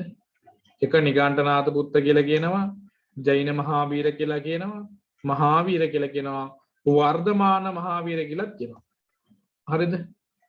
මට මේක ලියන්න නම් අමාරුයි. වර්ධමාන මහාවීර. එහෙම කියන්නේ නිගණ්ඨනාථ පුත්‍රම තමයි. පැහැදිලිද?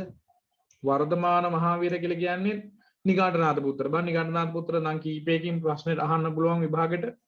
නිගණ්ඨනාථ පුත්ත, ජෛන මහාවීර, මහාවීර, වර්ධමාන මහාවීර වගේ නම් කීපයක් නිගණ්ඨනාථ පුත්ත වෙනුවෙන් භාවිතා වෙනවා. මොහුගේ ගැන්වීම එහෙනම් එකක් කිරියවාදී, එකක් කිරියවාදී, අනෙක පරම අවිහිංසාවාදී, ඊට පස්සේ චතුයාම සංවරවාදී, ඊට පස්සේ පුබ්බේ කත හේතුවාදී වගේ අපි ඉස්සරහ කතා කරමු. චතුයාම සංවරවාදී. චතුයාම සංවරය කියලා කියන්නේ පුතේ සීල හතරක්. චතු කියලා කියන්නේ හතර. චතුරිකා කියලා කියන්නේ හතරක්ද? නැහැ. චතු කියලා කියන්නේ හතර. චතුයාම සංවරවාදී සිල් හතරක් ඉගෙනුනේ තමයි සියලු ඇල්දියෙන් වැළකීම. සබ්බවාරී වාරිත කියලා ඔකේ තියෙන්නේ. ඊට පස්සේ සියලු සංවරයන්ගෙන් යුක්ත වීම. සබ්බවාරී යුතෝ. සියලු පවුලින් වැළකීම. සබ්බවාරී දුතෝ.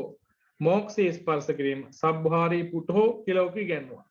ඉතින් ඒ ඩොන් ගානේව තේරෙන්නේ නැත්නම් හරි ලේසි. නිගණ්ඨනාථ පුත්තගේ චතුයාමයේ නම් කරන්න එන්න පුළුවන්. ලකුණු දෙකක ප්‍රශ්නයකට තුනක ප්‍රශ්නයකට. මොකද්ද චතුයාම සංවරය කියලා කියන්නේ? සියලු ඇල්දියෙන් වැළකීම, සියලු සංවරයන්ගෙන් යුක්ත වීම, සියලු පව් වළකාලීම සහ මෝක්ෂය ස්පර්ශ කිරීම. අපි එකට කියනවා නිගණ්ඨනාථ පුත්තගේ චතුයාම සංවර සීලය කියලා. නිගණ්ඨනාථ පුත්තගේ චතුයාම සීලයට සිල්පද හතරක් අයිති. සියලු ඇල්දියෙන් වැළකීම, සියලු සංවරයෙන් යුක්ත වීම, සියලු පවෙන් වළකාලීම සහ මෝක්ෂය ස්පර්ශ කිරීම. නිගණ්ඨනාථ පුත්තගේ තවත් ඉගැන්වීමක් තමයි පුබ්බේ කත හේතුවාදය. පුබ්බේ කත හේතුවාදය කියන්නේ සියල්ල පෙර කරන ලද කර්ම අනුව සිදුවේ කියන එක. ඔයාලා ඒක විශ්වාස කරනවා. මම දන්නවා මෙතන ඉන්න 38න් 30ක්ම සියල්ල පෙර කරන ලද දේවල් නිසා වෙනවා කියන එක විශ්වාස කරනවා. මොකද්ද ඔයාලා කියන්නේ? පයල ඉස්සලා ඇදගෙන වැටුණාත් කියන්නේ නැද්ද මේවා අපිට වෙන්න තියෙන දේවල්. මේවා අපේ කර්ම. පෙර කරන ලද කර්ම තමයි මේ ගෙවන්නේ. ගෙදර ගත්තොත් එහෙම නෝනා මහත්තයා ඉන්නකොට නෝනා කියනවා රණ්ඩු වුණාට පස්සේ අපෝ මේ මිනිහත් එක්ක කසාද බැඳලා මේ පවුලක් කන්න උනා මුන් ಜಾති ණය ගෙවන්නේ. පෙර කරන ලද පව් ගෙවල ඉවර කරන්න ඕන. මේ වගේ එකේ සසරේවත් හම්බෙන්න එපා. මිනිහා වුණාට මූමගේ සංසාරගත වෛරක්කාරයෙක්ද කොහෙද? කියන්නේ නැද්ද? දරුවෝ මුන් දරුවෝ වුණාට දරුවෝ නෙවෙයි අපිව කන්නාපු මරුවෝ මේ රාක්ෂස පැටවු ටික මට ඉපදිලා ඉන්නේ. ඕ පවුල් වල කියනවනේ. ඇයි අපිට මොනවා හරි විපතක්, කරදරයක්, පීඩාවක්, දුකක්, කනගාටුවක්, සොම්නසක්, දොම්නසක් මොනවා හරි දෙයක් වෙන්නේ පෙර කරන ලද ක්‍රියාවක් අනුව කෙනෙක් අපි විශ්වාස කරනවා. ඒ නිසාම නිගණ්ඨනාථ පුත්තගේ ගැන්වීමට අපි කියනවා පෙර කරන ලද දේ අනුව සියල්ල සිදු වෙනවා කියන එකට පුබ්බේ කත හේතු වාදය කියලා. ඊට අමතරව නිගණ්ඨනාථ පුත්ත ගාව තිබුණා ත්‍රිදණ්ඩයක්. දණ්ඩ තුනක්, පොළු තුනක් කියලා නිකන් මතක හිතා ගන්න. මොකද්ද? පළවෙනි දණ්ඩේ තමයි කාය දණ්ඩ. පළවෙනි දණ්ඩේ තමයි කාය දණ්ඩ. ත්‍රිදණ්ඩයක් තිබුණා. දෙවෙනි එක වචී දණ්ඩ. තව දණ්ඩයක් තිබුණා. හරිම ලේසි. මනෝ දණ්ඩ. මේක බුදුදහමේ මොකටද සමාන කියලා කවුරු හරි මයික් එක ඔන් කරලා කියන්න. මේ ත්‍රිදණ්ඩය නිගණ්ඨනාථ පුත්තගේ ත්‍රිදණ්ඩය බුදුදහමේ මොකටද සමාන? කියන බලන්න. තුන්දොරට අපි හාමුදුරනේ තුන්දොරට තුන්දොරට තුන්දොර වෙන්න බැරි. ත්‍රිශික්ෂා ත්‍රිලක්ෂණයද අන්න උමන්ද කියන එකක්. මොන කර්මද? කාය දණ්ඩ සමානයි කාය කර්ම, වචී දණ්ඩ සමානයි වචී කර්ම. මං අහන්නේ කොහොමද කියන්නේ කියලා නේ. මනෝ කර්ම සමානයි මනෝ දණ්ඩ. හරි නැද්ද? කාය දණ්ඩ කාය කර්ම, වචී දණ්ඩ වචී කර්ම, මනෝ දණ්ඩ මනෝ කර්ම. කාය කර්ම, වචී කර්ම, මනෝ කර්ම. මෙන්න මෙයාගේ මේ ත්‍රිදණ්ඩ කියන එක බුදුදහමේ කර්ම කියලා කියනවා. කාය කර්ම, වචී කර්ම, මනෝ කර්ම. මේ කාය දණ්ඩ, වචී දණ්ඩ, මනෝ දණ්ඩ. ඔන්නෝකත් වැදගත් වෙනවා. එතකොට මේ දණ්ඩ තුන අතරින් මෙන්න මෙතන MCQ එක දාන්න පුළුවන් එකක් මතක තියාගන්න. මොකද්ද? මේ තුනෙන් නිගණ්ඨනාථ පුත්ත කියන එක ප්‍රබලයි කියලා. මොකක්ද මේ ප්‍රබලයි කියලා කියන්නේ? කාය දණ්ඩය මේ දණ්ඩ තුනෙන් ගොඩක් ප්‍රබලයි කියලා නිගණ්ඨනාථ පුත්ත කියනවා. ඊට පස්සේ මෙයාගේ තවත් ඉගැන්වීමක් තමයි ආත්මවාදය. දැන් ඔන්න මම ආයෙ මුලට යනවා.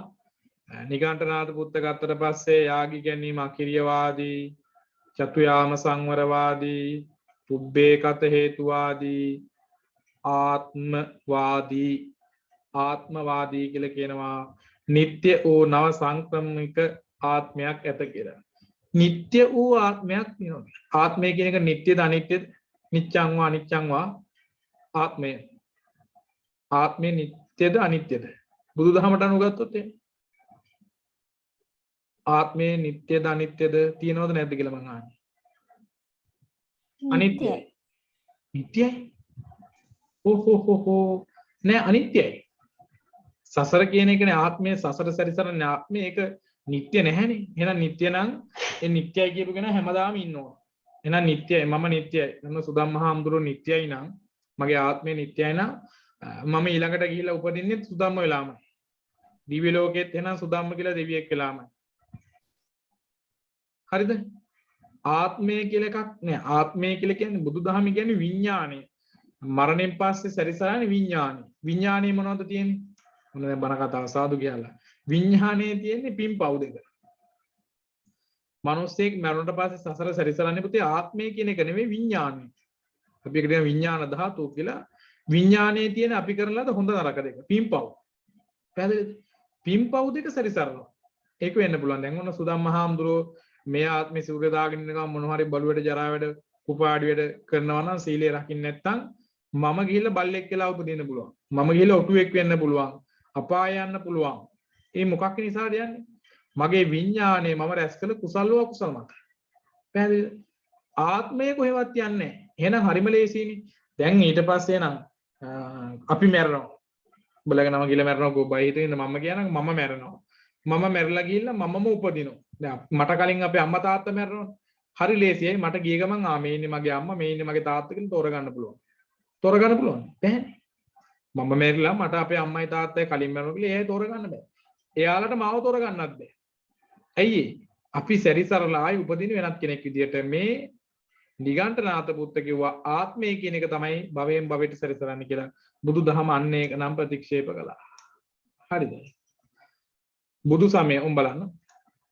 බුදු සමය අනිත්‍ය දුකට හිතන්න එපා පුතේ. මේක හරි ලේසි විභාගයට උනාට ඒකට දාගමු අපි.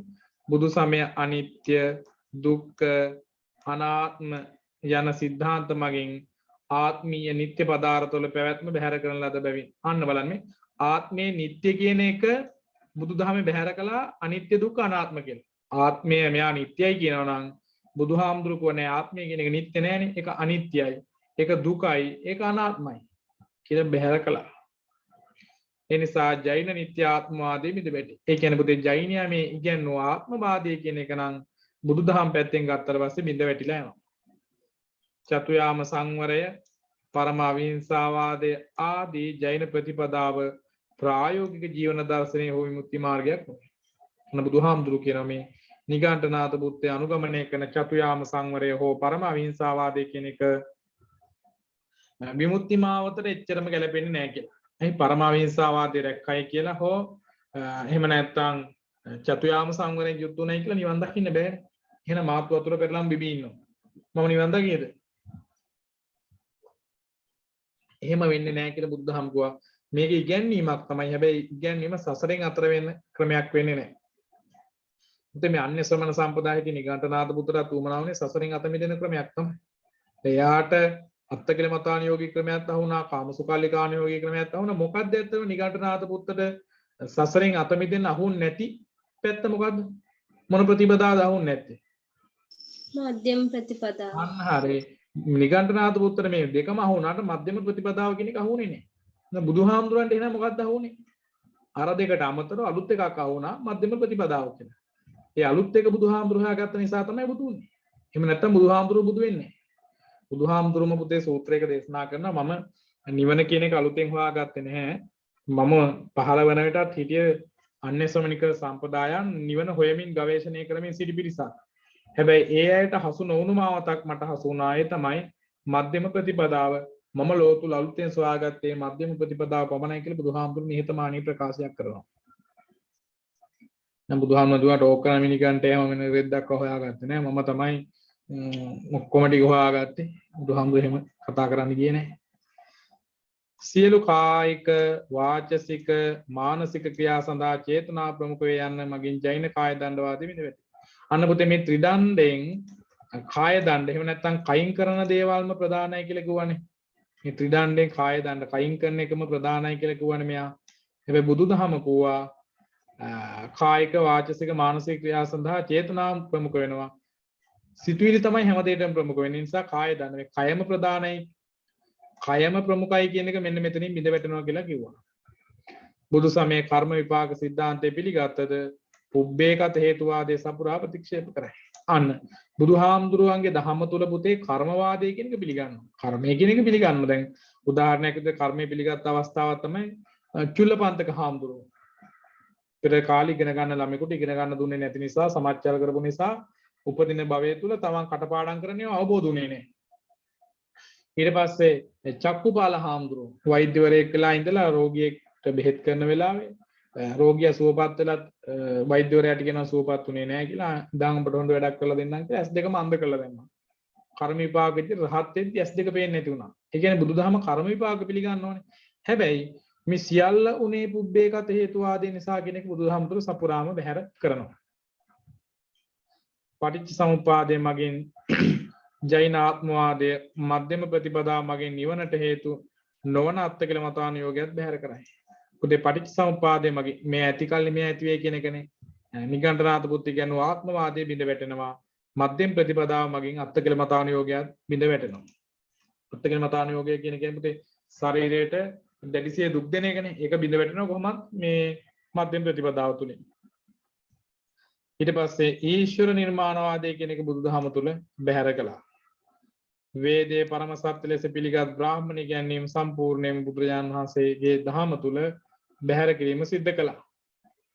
ඊට පස්සේ පුතේ මෙයාලත් එක්ක හිටි යාග ක්‍රම වගේ මොන හරි තිබුණා නම් ඒවත් සම්පූර්ණයෙන් බැහැර කළා. විමුක්තියට අවශ්‍ය කරන මාවත තමයි බුදුදහම තුල ඇත්ත වශයෙන්ම සාකච්ඡා කළේ. ඉතින් ඒ තොරතුරු ටික නම් එච්චරම අවශ්‍යතාවයක් නැහැ. මෙන්න මෙතෙන් වෙනකන් වැදගත් අපිට නිගණ්ඨනාථ පුත්තගේ ඉගැන්වීම ගැන සාකච්ඡා කරද්දී. එතකොට පරණ පොත් පරිහරණය කරන අයට නිගණ්ඨනාථ පුත්ත ශාස්ත්‍රූරයා ගැන මීට වඩා තොරතුරු ඇත්තටම කතා කරන්න පුළුවන්. උන් බලන්න. ඔයාලට මගේ අර තැපැල් කළ යවන සටහන් සෙට් එකේ මම එකක් මම මේ view කරන්නේ. මම හිතන්නේ පේන්නේ නැති වෙයි තාම පේනවද මොනවද නෑ.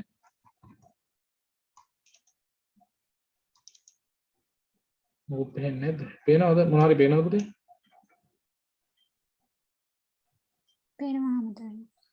මෙන්න මේක බලන්න මේ. දැන් ඔය කියන්නේ නිගණ්ඨනාථ පුත්තගේ දීර්ඝ විස්තරයක් තමයි පුතේ මේ තියෙන්නේ. මේ පරම අවිහිංසාවාදය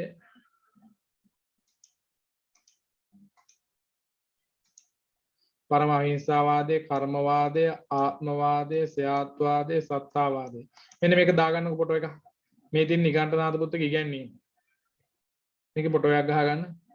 නිගණ්ඨනාථ පුත්‍රගේ ඉගැන්වීමක් තමයි පරම අහිංසාවාදය, කර්මවාදය, ආත්මවාදය, ස්වයාත්වාදය, සත්තාවාදය, කිරියවාදය, පුබ්බේගත හේතුවාදය. මේකට තව එකතු කරන්න පුළුවන් ඕන තරම්. හරිද?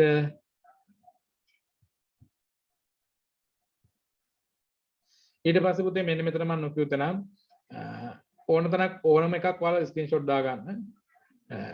බුදුදහමේ ඉගැන්වෙන පංචශීලය හා සමානම ඉගැන්වීමක් තියෙනවා මේ නිගණ්ඨනාථ පුත්‍රගේ ඉගැන්වීම තුලත්. සතුන් නොමැරීම, පාණාතිපාතා කියන එක, හොරකම් නොකිරීම, අදින්නා දානා කියන එක, කාමෙන් වෙන්වීම, කාමේසු මිච්ඡාචාරා කියන එක. ඇත්ත කීම කියන එක පංචශීලයේ නෑ. හැබැයි වැරදි නෑනේ. මෙයාගේ ඔන්න එකක් තියෙනවා ඇත්ත කීම කියලා අලුත් එකක්. ඊට පස්සේ පුතේ ලෞකික සම්පත් දුරු කිරීම. එහෙමත් පංචශීල එකක් නෑ. හැබැයි මේ තුනක් බුදුදහම උගන්වන පංචශීලය හා සමානයි. දැන් මේවා තමයි බුදුදහම හා සමාන වෙන තැන්. පැහැදිලිද? ඊට පස්සේ අර කාය දණ්ඩ, වචී දණ්ඩ, මනෝ දණ්ඩ බුදුහාමුදුරුවෝ කියනවා කාය කර්ම, වචී කර්ම, මනෝ කර්ම කියලා. එතකොට මෙතන සතුන් නොමැරීම, හොරකම් නොකිරීම, කාමයෙන් තුනක්ම තියෙනවා. දෙකක් වෙනස්. හැබැයි වෙනස් දෙකත් අපිට එහෙම ලොකු අවුලක් නැහැ. ඇත්ත කීම, ලෞකික සම්පත් දුරු කිරීම.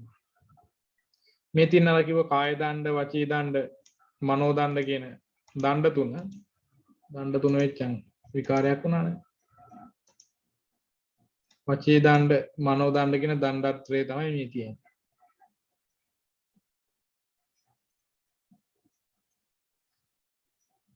ඊට පස්සේ පුතේ මෙන්න මෙතන වැදගත් වෙනවා කියන්න. මෙයාගේ අතීත පවුනේ තමන් කළා වූ අතීතයේ කර්ම ගෙවා අවසන් කරන්න මේ තියෙන්නේ. අතීත කර්ම ඡය කිරීමේ ක්‍රමය ලෙස ඔහු පෙන්වා දී ඇත්තේ අත්තකිලමතානුයෝගී ක්‍රමය.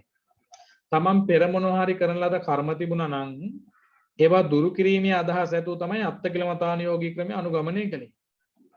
අමෝද්‍යනේ. අමෝද්‍ය මොකද්ද? අත්තකිලමතානුයෝගී කියන්නේ ශරීර දුක් දෙන එකද සැප දෙන එකද? අමෝද්‍ය. අන්න චතු මොකද්ද? අත්තකිලමතානුයෝගයෙන් සැප දෙන එකද දුක දෙන එකද ශරීරයට? දුක දීම. අන්න ශරීරයට දුක දෙන එක තමයි අත්තකිලමතානුයෝගී ක්‍රමය. එහෙනම් අතීත කර්ම, ඒ කියන්නේ තමන් පෙර කරන ලද කර්ම ගෙවා අවසන් කරන්න නිගණ්ඨනාථ පුත් අනුගමනය කළ ක්‍රමය තමයි අත්තකිලමතානුයෝගී ක්‍රමය. බලන්න වර්තමාන කර්ම ඡය කිරීම සඳහා චතුයාම සංවර සීලය භාවිතා කරනවා. චතුයාම සංවර සීලය මොකටද භාවිතා කළේ? වර්තමානයේ අද මොනවා හරි පව් වෙනවා නම් ඒවෙන් වැළකෙන්න. හරිනේ. අද වෙන පව් වලින් වැළකෙන්න පුළුවන් නේ චතුයාම සංවරය වගේ මේ ඇල්දිය පාණෙන් වළකිනවා. පවින් වැළකෙනවා. පව් සෝදා හැරීම කරනවා. පව් ස්පර්ශ කරලා අවසන් කරනවා. ඒ ආයෙත් මේ භවයේ පව් සිදු නොවෙන්නේ. මෙතන පුතේ වැදගත්ම නැහැ එච්චරම. ස්යාත්වාදයේ තියෙන න්‍යායයන් 7ක්. ස්යාත් අස්තේ සේවිය හැකිය. ස්යාත් අස්ති නාස්ති මෙතෙන්ට. එසේ විය නැත්, එසේ නැත. ස්යාත් අස්ති නාස්ති මේක එපා. මේක ලියුවොත් උඹලා පටල ගන්නවා. මේ වගේ එකකුත් තියෙනවා. ඕන්නම් ෆොටෝ ගන්න එකක් දාගෙන බලා ගන්නකො මොකද්ද මේ තියෙන්නේ කියලා. ඔය අමාරුයි වට්ටන්න නැති මම බොහොම සරලව මම මේ පාඩම කියලා දෙන්න උත්සාහ කරන්නේ. මෙතන තව කරුණු ටිකක් තියෙනවා. ඕන්නම් ෆොටෝ එකක් දා ගන්නවා. මේ වෙච්චට ඔකුවට අවශ්‍ය නැහැ පුතේ. මේවා ලිව්වොත් වැඩේ විකාර වෙලා යයි. බලමු අපි උත්තරයක් ලියදී මොනවද වෙන්නේ කියලා. හරි. මේවත් ඕනනම් දා ගන්න. ඔන්න ඒ විදිහට තමයි අපිට නිගණ්ඨනාථ පුත්ත ගැන තොරතුරු සාකච්ඡා කරන්න තියෙන්නේ. S2 පියාගෙන මම මේ කියන්නේ හොඳට අහගන්න. සත්‍යාතුරු ගත්තට පස්සේ 6 දෙනා. 5ක්ම කිරියවාදී, එක්කෙනෙක් කිරියවාදී. ඒ කිරියවාදී කෙනා තමයි නිගණ්ඨනාථ පුත්ත. නිගණ්ඨනාථ පුත්ත කිරියවාදී කියන හේතුව තමයි යා පින්පව විශ්වාස කරනවා කියන එක. නිගණ්ඨනාථ පුත්තට නම් කීපයක් තියෙනවා. නිගණ්ඨනාථ පුත්ත, වර්ධමාන වීර, ජෛන මහාවීර, මහාවීර වගේ නම් ගොඩකින් හැඳින්වුවා නිගණ්ඨනාථ පුත්තයන්. නිගණ්ඨනාථ පුත්තගේ ඉගැන්වීම ගත්තට පස්සේ චතුයාම සංවරවාදය, පුබ්බේකත හේතුවාදී, ආත්මවාදී, කිරියවාදී, ඊට පස්සේ පරම අවිහිංසාවාදී, කර්මවාදී, ආත්මවාදී ඔයගේ නම් ගොඩකින් අපිට නිගණ්ඨනාථ පුත්තගේ ඉගැන්වීම අර්ථකථනය කරන්න පුළුවන්. බුදුදහම හා සමාන තොරතුරු සහ අසමාන තොරතුරු දෙකම මෙයා ගාව දකින්න ලැබෙනවා. මෙයාගේ ඉගැන්වීමක් තමයි ප්‍රධාන ඉගැන්වීම චතුයාම සංවරවාදී. චතුයාම සංවරවාදී කියලා කියන්නේ තමන් සීල ගුණ ධර්ම 4කින් සංවර වීම. 1 සියලු ඇල්දියෙන් වැළකීම, 2 සියලු සංවරයන්ගෙන් යුක්ත වීම, 3 සියලු පව් වලින් වැළකීම සහ 4 මෝක්ෂය ස්පර්ශ කිරීම. මෙයාගේ තිබුණ බුදුදහම හා සමානම දණ්ඩත්‍රයක් දණ්ඩ තුනක් ඒ තමයි කාය දණ්ඩ වචී දණ්ඩ මනෝ දණ්ඩ මේ ත්‍රිවිධ දණ්ඩයන් බුදුදහම ඉගන්වන කාය කර්ම වචී කර්ම මනෝ කර්ම කියන ඒවාට සමානයි නිගණ්ඨනාථ පුත්ත කියන මේ අතරින් මේ දණ්ඩ තුනෙන් කාය දණ්ඩේ ප්‍රධානයි කියන්නේ මෙයාගේ තවත් ඉගැන්වීමක් තමයි ආත්මවාදය කියන්නේ එයා කියනවා නිත්‍ය ආත්මය නිත්‍ය වශයෙන්ම සසර හැමදාම සැරිසරනවා කියන එක හැබැයි බුදුදහම මේක ප්‍රතික්ෂේප කරනවා ඒකට හේතුව තමයි බුදුදහම කියනවා ආත්මය අනිත්‍ය දුක්ඛ අනාත්ම වශයෙන් වෙනස් වෙනවා. ඒ නිසා ආත්මය හැමදාම පවතිනවා කියලා පිළිගන්න බෑ කියලා.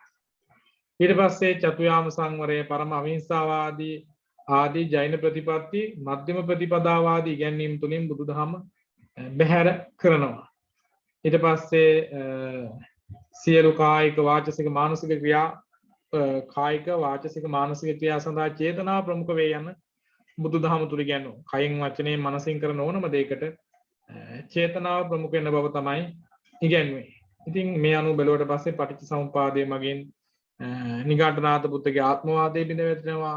මධ්‍යම ප්‍රතිපදාව මගින් අත්තකිලමතාන යෝගී ක්‍රමය බිඳ වැටෙනවා. පංචශීලයක් තිබුණ බුදුදහමට හා සමානම නිගණ්ඨනාථ පුත්තගේ ඒ තමයි සතුන් නොමැරීම, හොරකම් නොකිරීම සහ කාමයෙන් වෙන්වීම දෙකක් වෙනස්. ඇත්ත කීම සහ ලෞකික සම්පත් දුරු කිරීම කියන කරුණු දෙක. ඔන්නේ තොරතුරු ටික තමයි පුතේ අපේ නිගණ්ඨනාථ පුත්ත ගැන කතා කරන්න තියෙන්නේ. මම කැමති ඔයාලා හැමෝගෙම දැනගන්න මේ කතා කරපු ටික තේරුණාද නැද්ද කියලා මයික් එක ඔන් කරලා උත්තර දෙන්න පුළුවන්. මයික් ඔන් කරන්න බැරි අයට මෙසේජ් එකක් විදියට තමන්ගේ පිළිතුර ලබා දෙන්න පුළුවන්. ඔව් හාමුදුරුවනේ. අනිත් අය තේරුණා අපේ හාමුදුරනේ හොඳට. හරි. හොඳට තේරුණා හාමුදුරුවනේ. තේරුණා හාමුදුරනේ.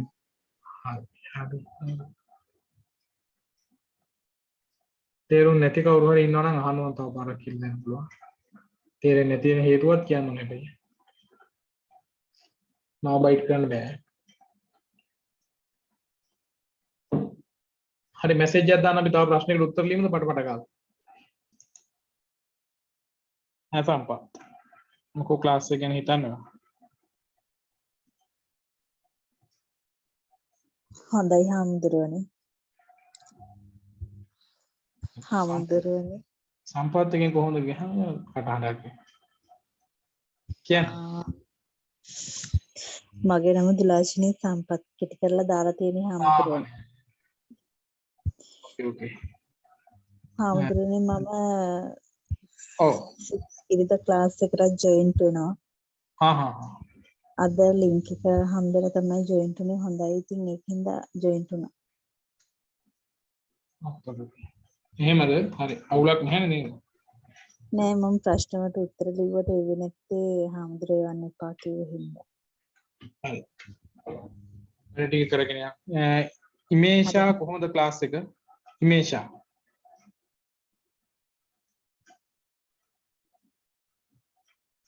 ඉමේෂා හොඳයි හාමුදුරනේ. මොකද අවුලක් නැහැ අභ්‍යාස කළාද? ඔව් හාමුදුරනේ අවුලක් නැහැ. නගුරු කීයක් දුන්නද මම? 6න් 5ක් දුන්නා හාමුදුරනේ. අර පාඩු හදා ගන්න. අපේ පොඩි හාමුදුරුවෝ කොහොමද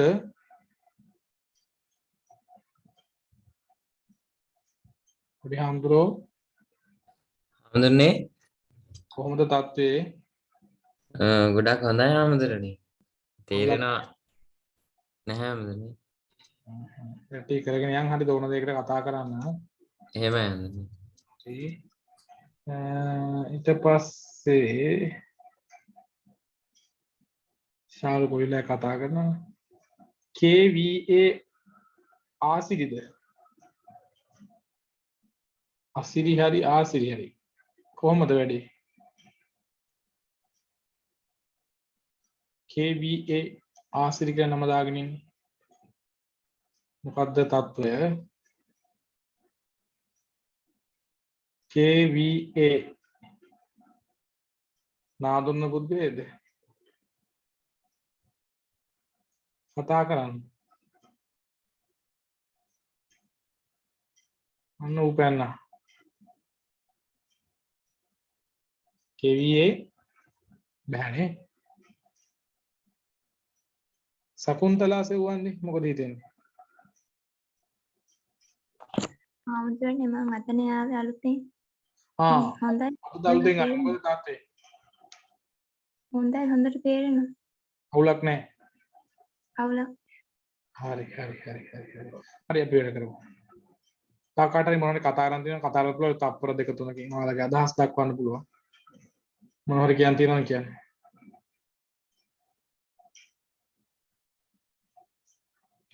තප්පර දෙක තුනකින් කියන්න මොනවද අදහස් දෙන්න තියෙනවා? අපේ හඳුන්නේ මගේ ඉස්සලා ප්‍රශ්නේ බලන්නත් බැරුණ දැන් බලලා දෙන්නකෝ. මම බලන්න. මම හිතන්නේ හරි. ජීව නේද? ඔව් අපේ හඳුන්නේ මං ආපහු පස්සේ අංකයට දැම්මා. නිකාන්තනාත පුත්තගේ උත්තරේ ගොඩක් හොඳයි. ඡේද බෙදීම සහ කරුණු ටික ලියවිලා තිනවා. B1 මට්ටමක තමයි ඉන්නේ තාම. B1 කට කිට්ටු කළා වගේ කරගෙන යන්න පුළුවන්. අමාරු වෙටෙන්නේ ගොඩ දා ගන්න පුළුවන් අනිවාර්යෙන්. පැටරි කරා. මහසීද. හරි අපි තව ටික ඉස්සරහට යමු. ඊට පස්සේ කතා ආරම්භය අලුත් මේකකයක්. ඔන්න මේක නිකන් සාමාන්‍යයෙන් ඔයාලා කල්පනා කළාට කමන්නේ තුන්වෙනි කොටස වගේ කියන්නේ. KVA සම PC එකෙන් සම්බන්ධ වෙලා හිටින්ද මයික් එක. හරි. මට ඉතින් එකපාරට අයින් වුණාද ඔය කියලා.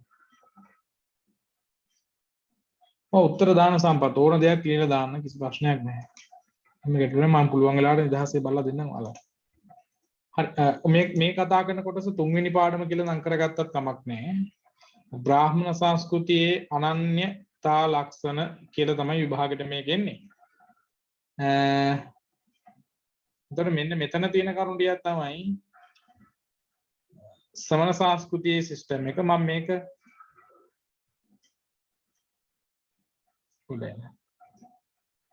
මෙන්න මේකට මම වෙන දෙයක් කියලා දෙන්නම්. මේ තියෙන බ්‍රාහ්මණ සම්ප්‍රදාය සමන සම්ප්‍රදායයි කියලා. මෙන්න මේකම තමයි මේ තියෙන්නේ. හරිද? මේ ටිකම තමයි මෙන්න මේ කොටුව ASCII තියෙන්නේ. කොටුවෙන් ලේසි නිසා මම කොටුව ඔයාලට තෝරගන්න උගන්වන්නම්. පැහැදිලිද? මේ කොටුවේ ටික ලේසි නිසා කොටුව තෝරගන්න උගන්වන්න. මේක බොහෝ විට විභාගයට එන්න පුළුවන් එකක්. සමන සම්ප්‍රදායට අනන්‍ය ලක්ෂණ බ්‍රාහ්මණ සම්ප්‍රදායට අනන්‍ය ලක්ෂණ. නැත්තම් සමන සම්ප්‍රදායයි බ්‍රාහ්මණ සම්ප්‍රදාය අතර තියෙන වෙනස්කම් මොනවාද කියලා. අපි මුලින්ම මේක ස්ක්‍රීන්ෂොට් එකක් ගහ ගන්න පැහැදිලිව. නැත්තම් මම හයිලයිට් කරනකන් ඉඳලා ගහගත්තත් කමක් නැහැ. බ්‍රාහ්මණ සම්ප්‍රදාය තුල පුතේ ගත්තට පස්සේ සර්ව බලධාරී දෙවියන් විශ්වාස කරනවා. කවුද විශ්වාස කරන්නේ? බමුණෝ. බුදුදහම ගත්තට පස්සේ ඒකේ අනිත් පැත්ත දේව විශ්වාසය වෙනුවට ආත්මය විශ්වාස කරනවා. ආත්මවාදය නෙවෙයි තමන්ව විශ්වාස කරනවා කියන එක. බමුණෝ දෙවියෝ විශ්වාස කරාදී බුදුදහමේ තමන් විශ්වාස කරනවා. ඊට පස්සේ බ්‍රාහ්මණ සම්ප්‍රදාය ගත්තට පස්සේ වර්ණ ભેදය මූලික කොටගෙන තියෙනවා. වර්ණ ભેදය කියලා කියන්නේ මොකද්ද කියලා කියන්න බලන්න ශාලු. වර්ණ ભેද කියලා කියන්නේ මොනවද? ශාලු වර්ණ ભેදය මතකද? බ්‍රාහ්මණ ශාස්ත්‍රීය වෛශ්‍ය සූත්‍ර කියන එක මුල් කොට ගන්නවා. හැබැයි බුදුදහමේ ගත්තට පස්සේ වර්ණ ભેදය වෙනුවට හැමෝටම පොදුවේ සලකන සමානාත්මතාවය අර්ථකථනය කළා. ඊට පස්සේ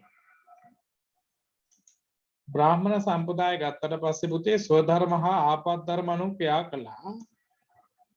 සමන සම්ප්‍රදාය ගත්තට පස්සේ ස්වධර්ම හා ආපද්ධර්ම වෙනුවට දක්ෂතාවයේ මත කටයුතු කරන්න තීරණය කළා. මුන් පුද්ගලයෝ බෙදුවේ ස්වධර්ම ආපද්ධර්ම ආශ්‍රම ධර්ම වගේ ඒවානේ. හැබැයි බුදුදහමේ නෑ පුද්ගලයා තියෙන දක්ෂතාවය අගය කිරීම කළා. ඊට පස්සේ බමුණු සම්ප්‍රදාය ගත්තට පස්සේ ආශ්‍රම ධර්ම අනුව ක්‍රියා කළා. ආශ්‍රම ධර්ම කියන්නේ මොනවද? බ්‍රහ්මචාරී, ගෘහස්ත, ඊට දෙක කියන්න බලන්න. හිමේෂ ඊට දෙක මොකද්ද? බ්‍රහ්මචාරී, ගෘහස්ත නෑ හිමේෂ.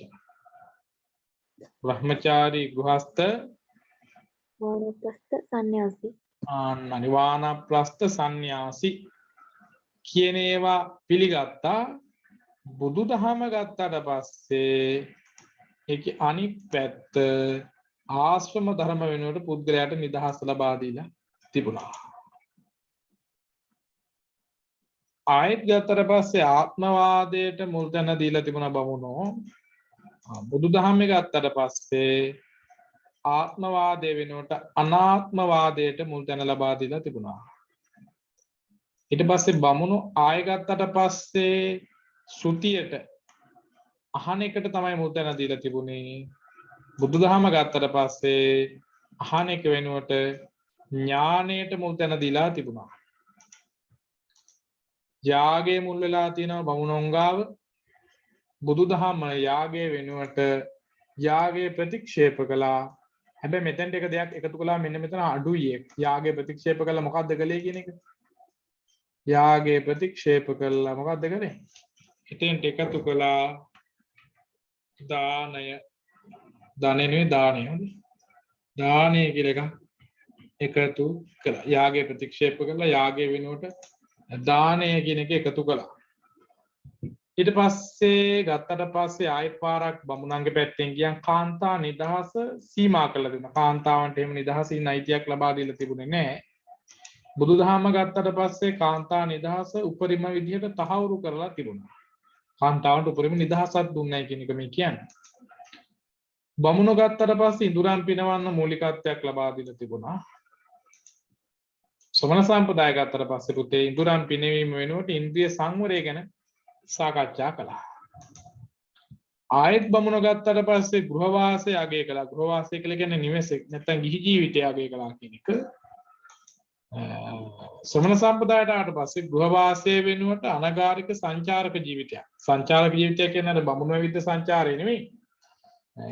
ගිහිගෙන් නික්මීම කියන එක. අපි ඒකට කියන අබිනිෂ්ක්‍රමණය කිරීම අගය කළා. බමුණු කම්සැප විඳීම අනුමත කළා. බුදුදහම තුල කම්සැප වෙනුවට අබිනිෂ්ක්‍රමණය අර්ථවත් කළා. ඒකනේ සිදුවත් කුමාරයා ගිහිගේ හැරලා ගියේ. ඊට පස්සේ බමුණෝ දෙවියන් කෙරෙහි භක්තිමත් වුණා. එහෙනම් සමන සම්ප්‍රදායේ භක්තිය වෙනුවට ශ්‍රද්ධාව ඇති කළා. භක්තිය කියන්නේ බියත් එක්ක ඇති වෙන එකක්. ශ්‍රද්ධාව කියලා කියන්නේ කරුණු දැනගෙන අවබෝධය තුලින් ඇති වෙන දෙයක්. ඊට පස්සේ ගත්තට බමුණු ආධිපත්‍ය ලැබීම මූලිකම අපේක්ෂාව වුණා. අධිපති බව ප්‍රමුඛයා තමන් ලොක්කා කියලා කියන්නේ කොයිලත් උත්සාහ ගත්තා. ඒ වෙනුවට බුදුදහම තුල බෞද්ධ සම්ප්‍රදාය ආධිපත්‍ය වෙනුවට පොදු හැඟීමේ කටයුතු කරන්න ඉගෙනුවා.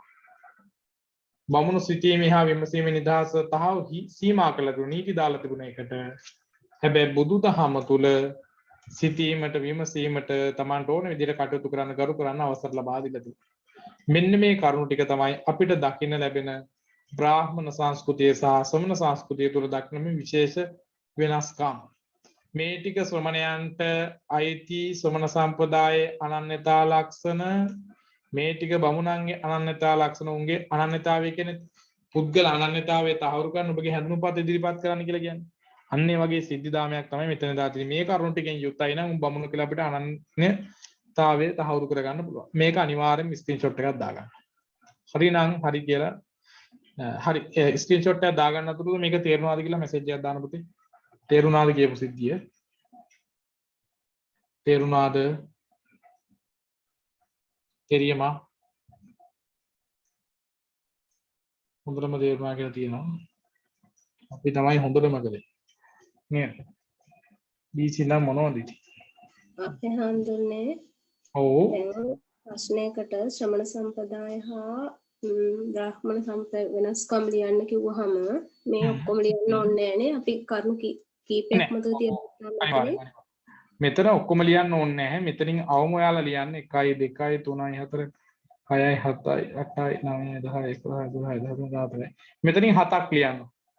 ඔයාලා කැමති 7ක් බලා ගන්න අනිවාර්යෙන්. 7ක් 7 හරි මම මේක වෙනස් කරනවා. ඊට පස්සේ අපිට කතා කරන්න තියෙන 12 මහා ජනපද අලුත්ම පාඩමක්. මේක පාඩමක්. මේක මොහොකට හරි අදාළ එකක් කියමු. මේක සම්පූර්ණ පාඩමක්. මම මේක අද සම්පූර්ණ උගන්වන්නේ නැහැ. වෙලාව මදි සහ මම 8ටනේ පටන් ගත්තේ.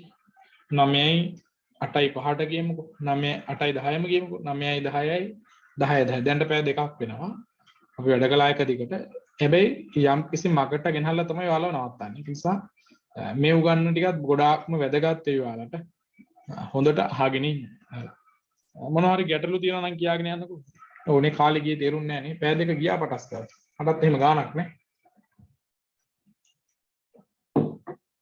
උණුසුම් වතුර බෝතලයක් ළඟ තියාගන්න තේ එකක් හදා ගන්න කෝපි එකක් බොන්න කිරි බොන්න දැන් බෑනේ කිරි එකක් 450ක් විතර වෙනවනේ කිරි බොන්න එපා ඒක නිසා කිරි කොහොමද බීලා වැඩකුත් නැහැ කොහොමද අද දවසේ පාඩම තේරුණාද කියලා මැසේජ් එකක් දැම්මම මම කැමතියි දැනගන්න මොකද මට කම්මැලි වෙනකොට මම ඔයාලගේ මොටිවේෂන් එකකට තමයි ඒක අහන්නේ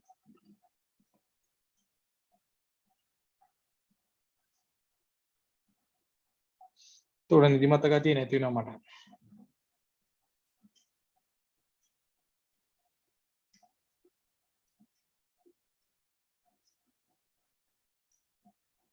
හොඳට පැහැදිලි නේ අවුලක් නැහැනේ මෙහෙම රිවිෂන් වෙන්නේ නැහැ කොහොම ලංකාවේ හොඳේ රිවිෂන් කියන්නේ පේපර් කරන එකක් කියලා නේද ඔයාලා තේරුම් ගන්න හිටියේ මෙච්චර කාලයක් මේ වගේ රිවිෂන් එකක් ජීවිතේට හම්බෙන්නේ නැහැ අමලට එක ළමෙක්වත් empty pocket ආපු අයනේ empty pocket ආපු කවුරුවත් empty නෑ නේද හිස් නෑ හිස් මොළ ගෙඩිත් එක්ක ආපු අය හිස් නෑ දැන් හොඳේ මොනවා හරි ඔලුවට දාලා තමයි මම ප්‍රශ්නයක් දෙන්නේ එකපාරට මේ දැන් නිකණ්ඨනාත පුත්ත ගැන මේක ලියන් වරෙන් කියවනම් ඔයාලා හත් අනාතනේ මේ මොන හත් ඉලව්වද මේ මිලෝරෙද උගන්නන්නද කොහොමද මේ අකා ගැන ලියන්නේ කියලා අදහසකට එනවා හැබැයි මම ප්‍රශ්නයක් දෙන්නේ ඔයාලට උගන්නලා දැන් ඒක ලියා ගන්න බෑ නේද ඒක ඔයාලගේ දුර්වලකමක් ඒකට අවංක වෙන්න ඕන right පාඩම් කරන්න බැරිව පාඩම් ගන්න හොඳම වැදගත්ම දේ තමයි පුතේ ඔයාලා අසාර්ථක වුණාට ගැටලුවක් නෑ සාර්ථක කෙනෙක්ගේ උත්තරයක් ඔයාලට බලන්න පුළුවන් පැහැදිලිද ඔයාලා අසාර්ථක වුණාට සාර්ථක කෙනෙක්ගේ උත්තරයක් බලලා ඒක කොපි කරන්න පුළුවන් නේ ඒක කොපි කරලා ඔයා එයා වෙන්නේ සාර්ථක කෙනා තව සාර්ථක වෙයි කමක් නැහැ ඔයත් ඒ ගන්නට සාර්ථකයිනේ පැහැදිලිද මුකුත්ම නොකර ඉන්නවට වඩා ඔහේ වැඩ කරන්න බැරි වෙන්න පුළුවන් කමක් නැහැ දැන් ඔයාලා සෙකන්ඩ් ෂයි එක නම් ලියන්නේ බැරුණාට අවුලක් නැහැ. දැන් ඔයාලා දන්නවා මේ පාර ගේමක් ගහලා නිකමට හරි දැන් ඔයාලා දන්න වැඩ කළේ නෑ මාස 3කින් ගොඩ ගිහලා මම 100 එකක් ගත්ත කියලා මතේට ආව. යම් කිසි දවසක ට්‍රේඩ් ෂයි එක කරන්න පුළුවන්. ඔයාලා දන්නවා මාස 3 මම 100 එකක් ගත්තා නම් මට ගේමක් නෑ අවුරුද්දක් කට්ට ගාවොත් ඒකක් ගන්න පුළුවන් කියන තැනට අපි මොරාල් වෙනවා ඉබේම. පැහැදිලිද? ඊට පස්සේ ඔබලා පිස්සුවෙන් වගේ වැඩ කරන්න පටන් ගන්නවා. අන්නේ පිස්සුවෙන් වගේ වැඩ කරන්න තැනට එන්න තමයි මේ කෑ ගහන්නේ. නැත්නම් මට කිසි ප්‍රශ්නයක් නෑ පුතේ BC පේපර් එක කරා මේක දිගෑර දැන් ලියන්න මං ඊළඟ සතියේ බලලා කියන්න කියලා කියන්න පුළුවන්. හැබැයි ඔයාලා දන්නවා එකක් සල්ලිද්දිය කියලා සාප කරනවා. එහෙම ළමයි එනවා නේ අරූ කියන්නේ නැහැ කියලා කියනවනේ කෙලින්ම. ඒක අහන්න මම එක කැමති නෑ. දෙක එක අපරාධයක් ඇත්තට. දැන් මං දන්නවා මට A level ඉවරෙද්දි මට 13 වසරට අත තියන්න බැරි වෙලා 12 වසරේ ඉගෙනුවත් කවුරුත් ෆේල් වෙන්නේ නැහැ. 12 වසර ටිකෙන් හරි කට්ටිය ගේම කොට දා ගන්නවා කියලා මම දන්නවා. ඒක නිසා තමයි මෙහෙම උගන්වන්නේ. හොඳේ. මෙහෙම කරෙන්නේ නැහැ. මේ ටියුෂන් පන්තික උගන්වන විදිහ තමයි උගන්වන්නේ මම. අපි ළමින්ට ඉගෙනුවා මේකම තමයි කරන්නේ. මීට වඩා තව ඉතින් වෙලාව ගන්නවා හිටියේ. හරි. අපි කතා කරන්නේ අලුත්ම පාඩමක් 12 මහා ජනපද. මම ඩිස්ප්ලේ කරන ඕනම සටහනක් පාලට ස්ක්‍රීන්ෂොට් එකක් ගහ ගන්න පුළුවන්. මොකද මම වෙනම PDF ෂෙයා කිරීමක් නම් කරන්නේ නැහැ. කරන්න හේතු ගොඩක් තියෙනවා. 12 මහා ජනපද නම් කරන්න කියලා ආවේ ඉස්සර ආපු මෝඩ පේපර් වල. දැන් මේ වගේ එන ජොලි වැඩ ඉන්නේ නැහැ. 12 මහා ජනපද නම් කරන්න ඉන්නේ නැහැ. දැන් මේ වගේ. ඒකට මේ බලා ගන්න කියන ජොලි. හරිද? 12 මහා ජනපද ටික ඔක්කොම එක දිගට එක හුස්මට කියන පාඩම් කවුරු හරි ඉන්නවනම් අංක 1 කියලා මැසේජ් එකක් දාන්න. 12 මහා ජනපද ටික කියාගෙන යන්න පුළුවන් නම් කාට හරි හර්ෂණී මధుසංගිට පුළුවන්. කියමුද බලන්න හර්ෂණී කියන්න බලන්න එහෙනම්. බලන්න නැතුව කියන්න බලන්න 12 මහා ජනපද ටික.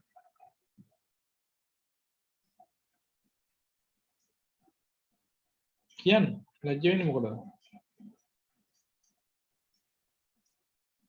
බෑද? එහෙම බෑ නේද කියන්න පුළුවන් වෙනවා. හංසනී කියන්න බලන්න දීරානි කියන්න දනවා කියන්න. කියන්න බලන්න. මම කපටි නෑ. කියන්න.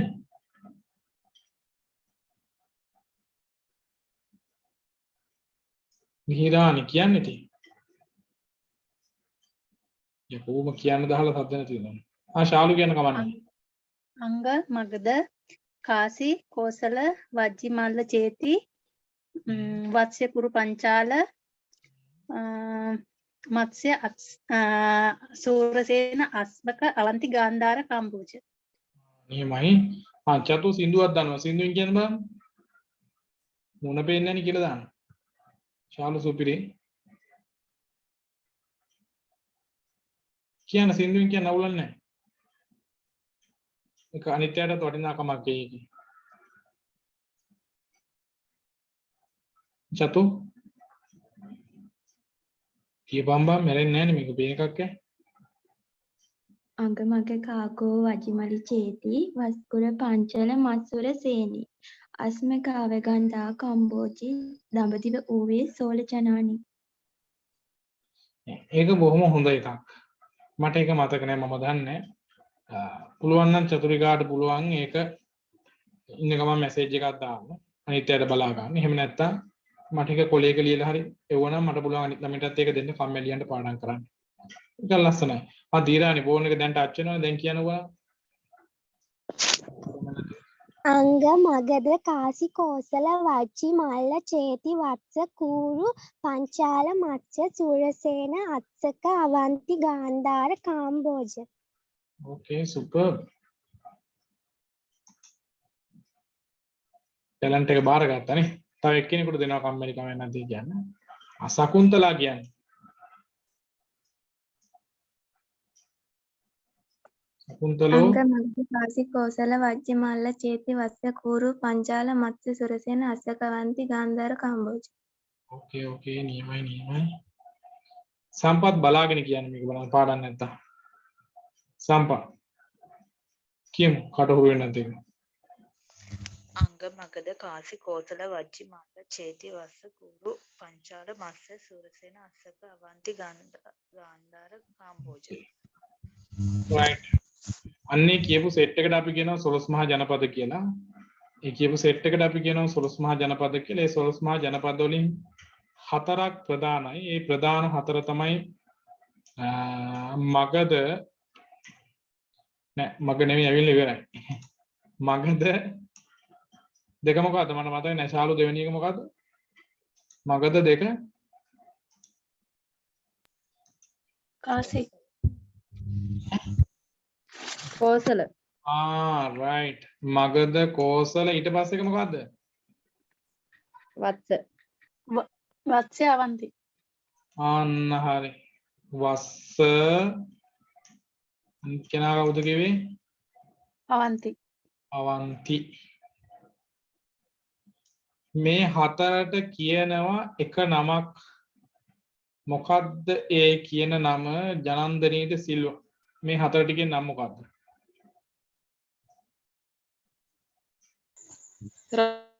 රාජාණ්ඩු. අන්න right. මේ හතරට කියනවා අපි රාජාණ්ඩු කියලා. මේ හතරට අපි කියනවා රාජාණ්ඩු කියලා. සොළොස් මහා ජනපද කියලා කියන්නේ ඉන්දියාවේ ಭಾರತයේ බෙදිච්ච ජනපද 16ක්. ඒකෙන් හතරක් ප්‍රධානයි. ඒ මගධ කෝසල වස්සාවන්ති. ඒ හතරට අපි කියනවා නමක් රාජාණ්ඩු කියලා. එතකොට විභාගයට එන්නේ සොළොස් මහා ජනපද නම් කරන්න නෙවෙයි රාජාණ්ඩු හතර නම් කර මගධය ගැන හැඳින්වීමක් කරන්න. ඔන්න දැන් ඔයාලා රාජාණ්ඩු හතර නම් කර මගධය ගැන හැඳින්වීමක් කරන්න කියද්දි දැන්ටත් ලකුණු 10ක ප්‍රශ්නයක් එන්නේ මෙතනින්. ලකුණු දෙකක් ඔයාලා අතේ තියාගෙන තමයි අපි වැඩේට සෙට් වෙන්නේ. මම හිතන එක හැමෝම දන්නව ඇති කියලා. ආණ්ඩු ක්‍රම ගත්තට පස්සේ පුතේ රාජාණ්ඩු කියලා එකක් බෙදෙනවා. අනිත් එක තමයි සමූහාණ්ඩු කියලා තව එකක් බෙදෙනවා. එකක් රාජාණ්ඩු අනික සමූහාණ්ඩු. සමූහාණ්ඩු කියන එකට තව නමක් කියනවා ගණතන්ත්‍ර පාලන ක්‍රමය කියලා. රාජාණ්ඩු කියන ඒවා හතරක් තියෙනවා. ඒ වගේම සමූහාණ්ඩු කියලා කොටසක් තියෙනවා. සමූහාණ්ඩු වලට කියනවා අපි තව නම ගණතන්ත්‍ර පාලන ක්‍රමය කියලා. ඇත්තටම මොකද්ද රාජාණ්ඩුවක් කියන්නේ කියලා මෙතන විස්තර කරලා තියෙනවා. රාජාණ්ඩු ගත්තට පස්සේ ಭಾರತයේ අපිට හම්බ වෙනවා හතරක්. ඒ හතර තමයි මගධය, කෝසලය, වස්සාවන්ති කියන හතර. රාජාණ්ඩුවක තියෙන තවත් වැදගත් ලක්ෂණයක් තමයි මහරජ කෙනෙකු විසින් පාලනය කිරීම. ඒ කියන්නේ පුතේ මහරජ කෙනෙකු විසින් රට පාලනය කරන්නේ මේ රට නම් රට පාලනය කරන්නේ එක රජ කෙනෙක් විසින්.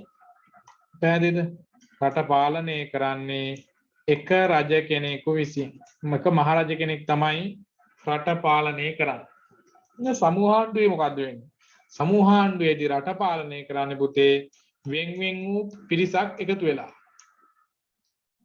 පැහැදිලිද? වෙන් වෙන් වූ පිරිසක් එකතු වෙලා තමයි සමූහාණ්ඩුවේදී රට පාලනය කරන්නේ. එහෙනම් රාජාණ්ඩු ක්‍රමේ ලක්ෂණ මන්නේ කරුණු දෙකක් වුණා. ಭಾರತයේ රාජාණ්ඩු හතරක් තිබුණා. ඒ තමයි මගධ, කෝසල, වස්සවන්ති කියලා. රාජාණ්ඩු ක්‍රමේ ස්වභාවය තමයි මහරජ කෙනෙකු විසින් රට පාලනය කිරීම. තව රාජාණ්ඩුවක ලක්ෂණ තියෙනවා. බලන්න තව ලක්ෂණයක් තියෙනවා. මොකක්ද? බොහෝ විට පියපුතු පරපුරෙන් රජ පදවිය උරුමයි. තවත් රාජාණ්ඩුවක දකින්න ලැබෙන විශේෂ ලක්ෂණයක් තමයි රජකම ලැබෙන්නේ පුතේ තාත්තගෙන් පුතාට. බලෙන් පැහැර ගන්නෑ. තාත්තගෙන් පුතාට තමයි රජකම ලැබෙන්නේ. අපේ රටේ ඒ සිද්ධිය තමයි වීගෙන යන්නේ. උඹලා අපි මැරෙන්න කලින් නාමලුත් කවදර ජනාධිපති වේවි. තව දකින්න ලැබෙන එකක් තමයි ව්‍යවස්ථාදායකය, විධායකය, අධිකරණයන්. මෙන්න මේ තුනට නමක් කියන මේ මොන බලතලද පුතේ? අපේ රටේ අදටත් තියෙන මේක. ව්‍යවස්ථාදායකයි, විධායක, අධිකරණය කියන්නේ මොන බලතලද? ත්‍රිත්ව බලතල. ත්‍රිත්ව බලතල. ආන්නයි ත්‍රිත්ව බලතල, ත්‍රිවිධ බලතල. රජෙකුට තියෙනවා අපේ රටේ ජනාධිපතිට තියෙන ත්‍රිවිධ බලතල. පහුගිය දවස්වල මෛත්‍රීපාල මේ රජ ජනාධිපතිලා ඉන්න කාලේ අර කිව්වේ මේ ජනාධිපතිගේ මොන විධායක බලතල අහෝසි කරන්න ඕනේ කියලා. රජ කෙනෙකුට අපේ රටේ ජනාධිපතිට විරුද්ධව අධිකරණයේ නඩුවක් ගොනු කරන්න බැහැනේ. ඒ වගේ තව ගොඩක් දේවල් තියෙනවා. ඉතින් අන්නේ විධායක බලතල අහෝසි කරන්න ඕනේ කියලා තමයි අර ඔය 18 වෙනි සංශෝධන ආරම්භ සංශෝධන ගෙනාවේ. කෙසේනම් පුතේ මේ රාජාණ්ඩු පාලන ක්‍රමයේදී ව්‍යවස්ථාදායක, විධායක කියන අධිකරණ කියන මේ තුනේම බලතල තිබුණේ රජතුමා. රජාට පුළුවන් විසිරවන්න, වෙනස් කරන්න, නීති පනවන්න ඕන දෙයක් රජාට ඕන විදිහට තමයි සිද්ධ වෙන්නේ. මේ බලන්න ඒකම මෙතන රජතුමා නීති පැනවීම, නීති ක්‍රියාත්මක කරවීම හා දඬුවම් පැමිණීම සිද්ධ කරන්නේ. රජා තමයි පුතේ රටේ නීති පනවන එක, දඬුවම් ක්‍රියාත්මක කරන එක සියල්ල සිදු කරන්නේ. ස්ක්‍රීන්ෂොට් ගහ ගන්න ඕන කෙනෙක්. රාජ්‍ය තුල ඉන්නවා යුව රජතුමා. යුව රජ කියලා කියන්නේ අද විදිහට ගත්තොත් අකමැති වගේ දෙවනි රජතුමානේ. ඊට පස්සේ ඉන්නවා පුරෝහිත. ඊට පස්සේ අධිකරණ නායකයින්. අපේ රටේ විදිහට ගත්තොත් එහෙම යුව රජ කියන්නේ අකමැති, පුරෝහිත කියලා කියන්නේ කවුද? පුරෝහිතයට සෙට් වෙන කවුද? පුරෝහිත. පුරෝහිතට කවුද ඇත්තටම සෙට් වෙන්නේ? කතානායක. කතානායක වේ ගන්න පුළුවන් නේ පුරෝහිත. අධිකරණ නායකට ගත හැකි මේ නඩුකාරයාට ඉන්න කෙනා. නඩුකාරයාට කවුද පුතේ ඉන්නේ? ශ්‍රේෂ්ඨ අධිකරණ. අරයනේ තියෙන්නේ මුස්ලිම් කවුද? ඈ? නීතිපති. ඔව් කවුද අධිකරණ නායක බලතල තියෙන්නේ? කාටද මේ? මුස්ලිම් කෙනෙකුට තියෙන්නේ. අන්න ඒ වගේ කෙනෙක් කොහොම හරි සේනාධිපති කියලා කියන්නේ යුද හමුදාපති. ඔන්නේ වගේ එකක් නේ. ඒකට රටේ බලය ක්‍රියා දැන් අපේ රටේ අදටත් ඒ සේනාධිපති හැම දෙයකටම ඉන්නේ හමුදාපතිනේ කතා කරන්නේ. ඒ වගේ එකක් තමයි මේ රටේ ජනාධිපති වැඩිය කතා කරන්නේ. බලය ක්‍රියාත්මක වෙන්නේ ජනාධිපති උනාට යාගේ යටතේ වැඩ කරනවා යුව රජ, පුරෝහිත, අධිකරණ නායක, සේනාධිපති මගින් තමයි රට පුරා බලය ව්‍යාප්ත වෙන්නේ. ඒ රටේ නැත්නම් රාජාණ්ඩු ක්‍රමය අපිට දකින්න ලැබෙන තවත් වැදගත් ලක්ෂණයක් තමයි දුර්වල පාලකයන් පරදවා තම බලය පුළුල් කිරීමට මත්ස්‍ය න්‍යාය ක්‍රියාත්මක කිරීම. මේක දකින්න ලැබෙන රාජාණ්ඩු ක්‍රමයේ විශේෂ ලක්ෂණයක් ඒ තමයි පුතේ දුර්වල රාජ්‍යයන් කොහොම හරි යුද කරලා එක්ක මිත්‍ර සම්බන්ධතා නෑ දුර්වල රාජ්‍යයන් යුද කරලා අල්ල ගන්නවා. ප්‍රබල රාජ්‍යයන් එක්ක යුද කරන්න ගිහිල්ලා ගේම ඉල්ලන්නේ ඒවත් එක්ක විවාහ සම්බන්ධතා එක්ක මිත්‍ර සම්බන්ධතා නෑකම් මොන හරි හදාගෙන යාළු වෙනවා. හරිද? දුර්වල ඒවා ඇටැක් කරලා බලෙන් ගන්නවා. ගන්න බෑනේ ලොකු ඒවාත් එක්ක කපටිකමට යාළු සම්බන්ධතා පවත්වා ගන්නවා. උන් ඔය ලක්ෂණ ටික අපිට දකින්න ලැබෙනවා රාජාණ්ඩුවක් තුල. તો රාජාණ්ඩුවක් කියන්නේ මොකක්ද කියලා අහුවොත් අලුතෙන් ආව ළමයින්ගෙන් ಭಾರತයේ රාජාණ්ඩු හතරක් දකින්න ලැබෙනවා මගධ, කෝසල, වස්සවන්ති කියලා. රට පාලනය කළානේ මහරජ කෙනෙක් විසින්. රජකම හිමි වෙන්නේ පියපුතු පරපුරෙන් පරපුරට. ව්‍යවස්ථාදායක විධායක අධිකරණයෙන් ත්‍රිවිධ බලතලම රජුට හිමි වෙනවා. රජතුමා තමයි රටේ නීති පැනවීම, නීති ක්‍රියාත්මක කිරීම හා දඬුවම් කිරීම කියන සියල්ල සිදු කරන්නේ. රට තුල බලය ක්‍රියාත්මක කරන්න යුව රජය, පුරෝහිත, අධිකරණ නායක හා සේනාධිපති කියලා පිරිසක් ඉන්නවා. ස්වභාවය ගත්තට පස්සේ දුර්වල පාලකයන් පරදවලා තමන්ගේ බලය පුරුල් කරනවා.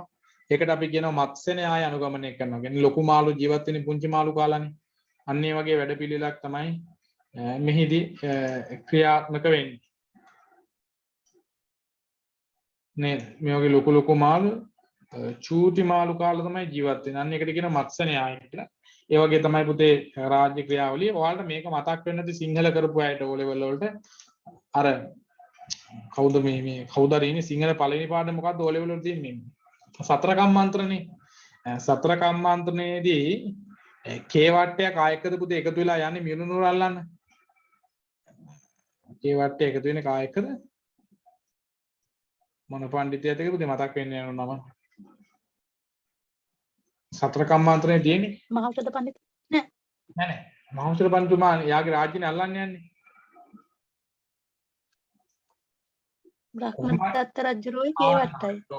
චූලනී බ්‍රහ්මදත්ත රජුරුත් එක්ක කේවට්ටය අර අඹගහක් ගාව ගිහලා සතර කම්මාන්තරණයක් කරනවනේ අපි මියුළු නුවර අල්ලගමු කියලා. ඒ වෙලාවේ කේවට්ටය කියනවා මියුළු නුවර කියන්නේ ලොකු නුවරක්. ඒක එකපාරට අල්ලන්න බෑ. අපි කුරුම්බිලිය කියන්නේ රහස් දොරටුවනේ. රහස් දොරටුවෙන් ඇතු වෙලා පුංචි නුවරකට ගිහිලා අපි රටේ රජතුමා හම්බෙලා ගියමු. අපි මේ වගේ ලොකු සෙනගක් එක්ක ඇවිල්ලා ඉන්නේ යුද්ධ කළොත් කොහොමත් උඹලා පරාද වෙනවා. ඒ නිසා අපිට යටත් වෙයලා. යටත් වෙනවනේ ඉතින් කරන් දෙයක් නැහැ යටත් වෙන්න වෙනවනේ. ඇමරිකාවෙන් එක්කෝ චීනෙන් වගේ ඇවිල්ලා කොත් උඹලට ගහලා දානවා කුඩු පට්ටම්ගෙන එක්ක උඹලා යටත් යන් අවුලක් වෙන්නේ නැහැ.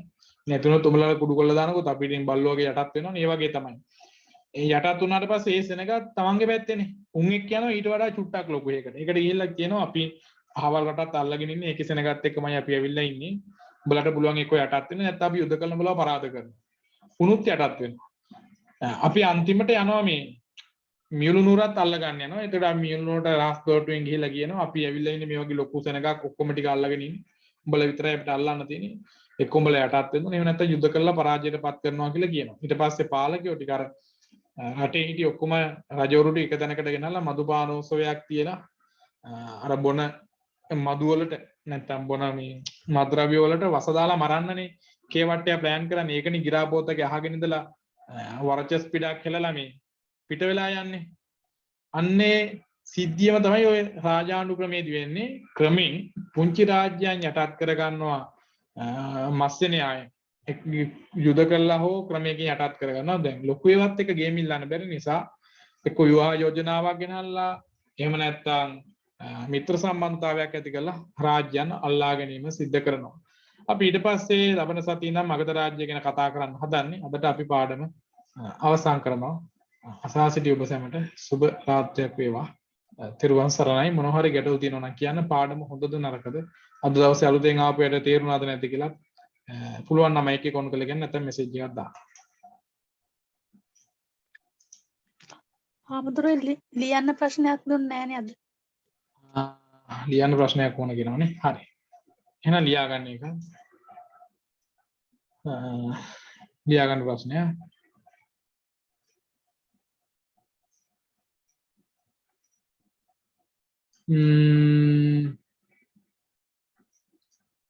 රාජාණ්ඩු 4 නම් කර රාජාණ්ඩු සහ එහි පාලකයන් නම් කර. රාජාණ්ඩු සහ එහි පාලකයන් නම් කර. රාජාණ්ඩු සහ එහි පාලකයන් නම් කර. රාජාණ්ඩු සහ එහි පාලකයන් නම් කර. රාජාණ්ඩු ක්‍රමය විස්තර කරන්න. රාජාණ්ඩු සහ එහි පාලකයන් නම් කර. රාජාණ්ඩු ක්‍රමය විස්තර කරන්න. රාජාණ්ඩු සහ එහි පාලකයන් නම් කර රාජාණ්ඩු ක්‍රමය විස්තර කරන්න. මේක ලකුණු ඔකට නිකන් 10ක් දාගන්න. ඒ වුණාට ටිකක් ලියුවම ඇති ලියන්න ලොකු දෙයක් නැහැ ඔකට ලියන්න. මේ අපිට පුතේ ලබන සතියේදී මගධ කෝසල වස්ස අවන්ති කියන 4 ගැන කතා කරනවා. සමුහාණ්ඩු ක්‍රමය කියන්නේ මොකක්ද කියලා කතා කරනවා. වජ්ජි මල්ල කියන සමුහාණ්ඩු දෙක ගැන කතා කරනවා. පුළුවන් වුණොත් ಭಾರತೀಯ පාලක බුදුහාමුදුරුත් එක්ක වැතු සම්බන්ධතා කතා කරනවා. මෙන්න මෙතෙන්ට වෙනකම් වාණිජ්‍යකරණය ගාවට වෙනකම් කතා කරනවා. වාණිජ්‍යකරණය අපි ඊළඟ සතිය ඉවර කරනවා. නවරහදී බුදු ගුණයි චරිත කතායි ඊට පස්සේ සතිය ඉවර කරනවා. කරගෙන යන්න කරන්න පුළුවන්. පළවෙනි පාඩම. හරි අද පන්තිය හොඳද නරකද කියලා මැසේජ් එකක් දාන්න එක්කෝ ඔය මැසේජ් එකක් දාන්නකෝ.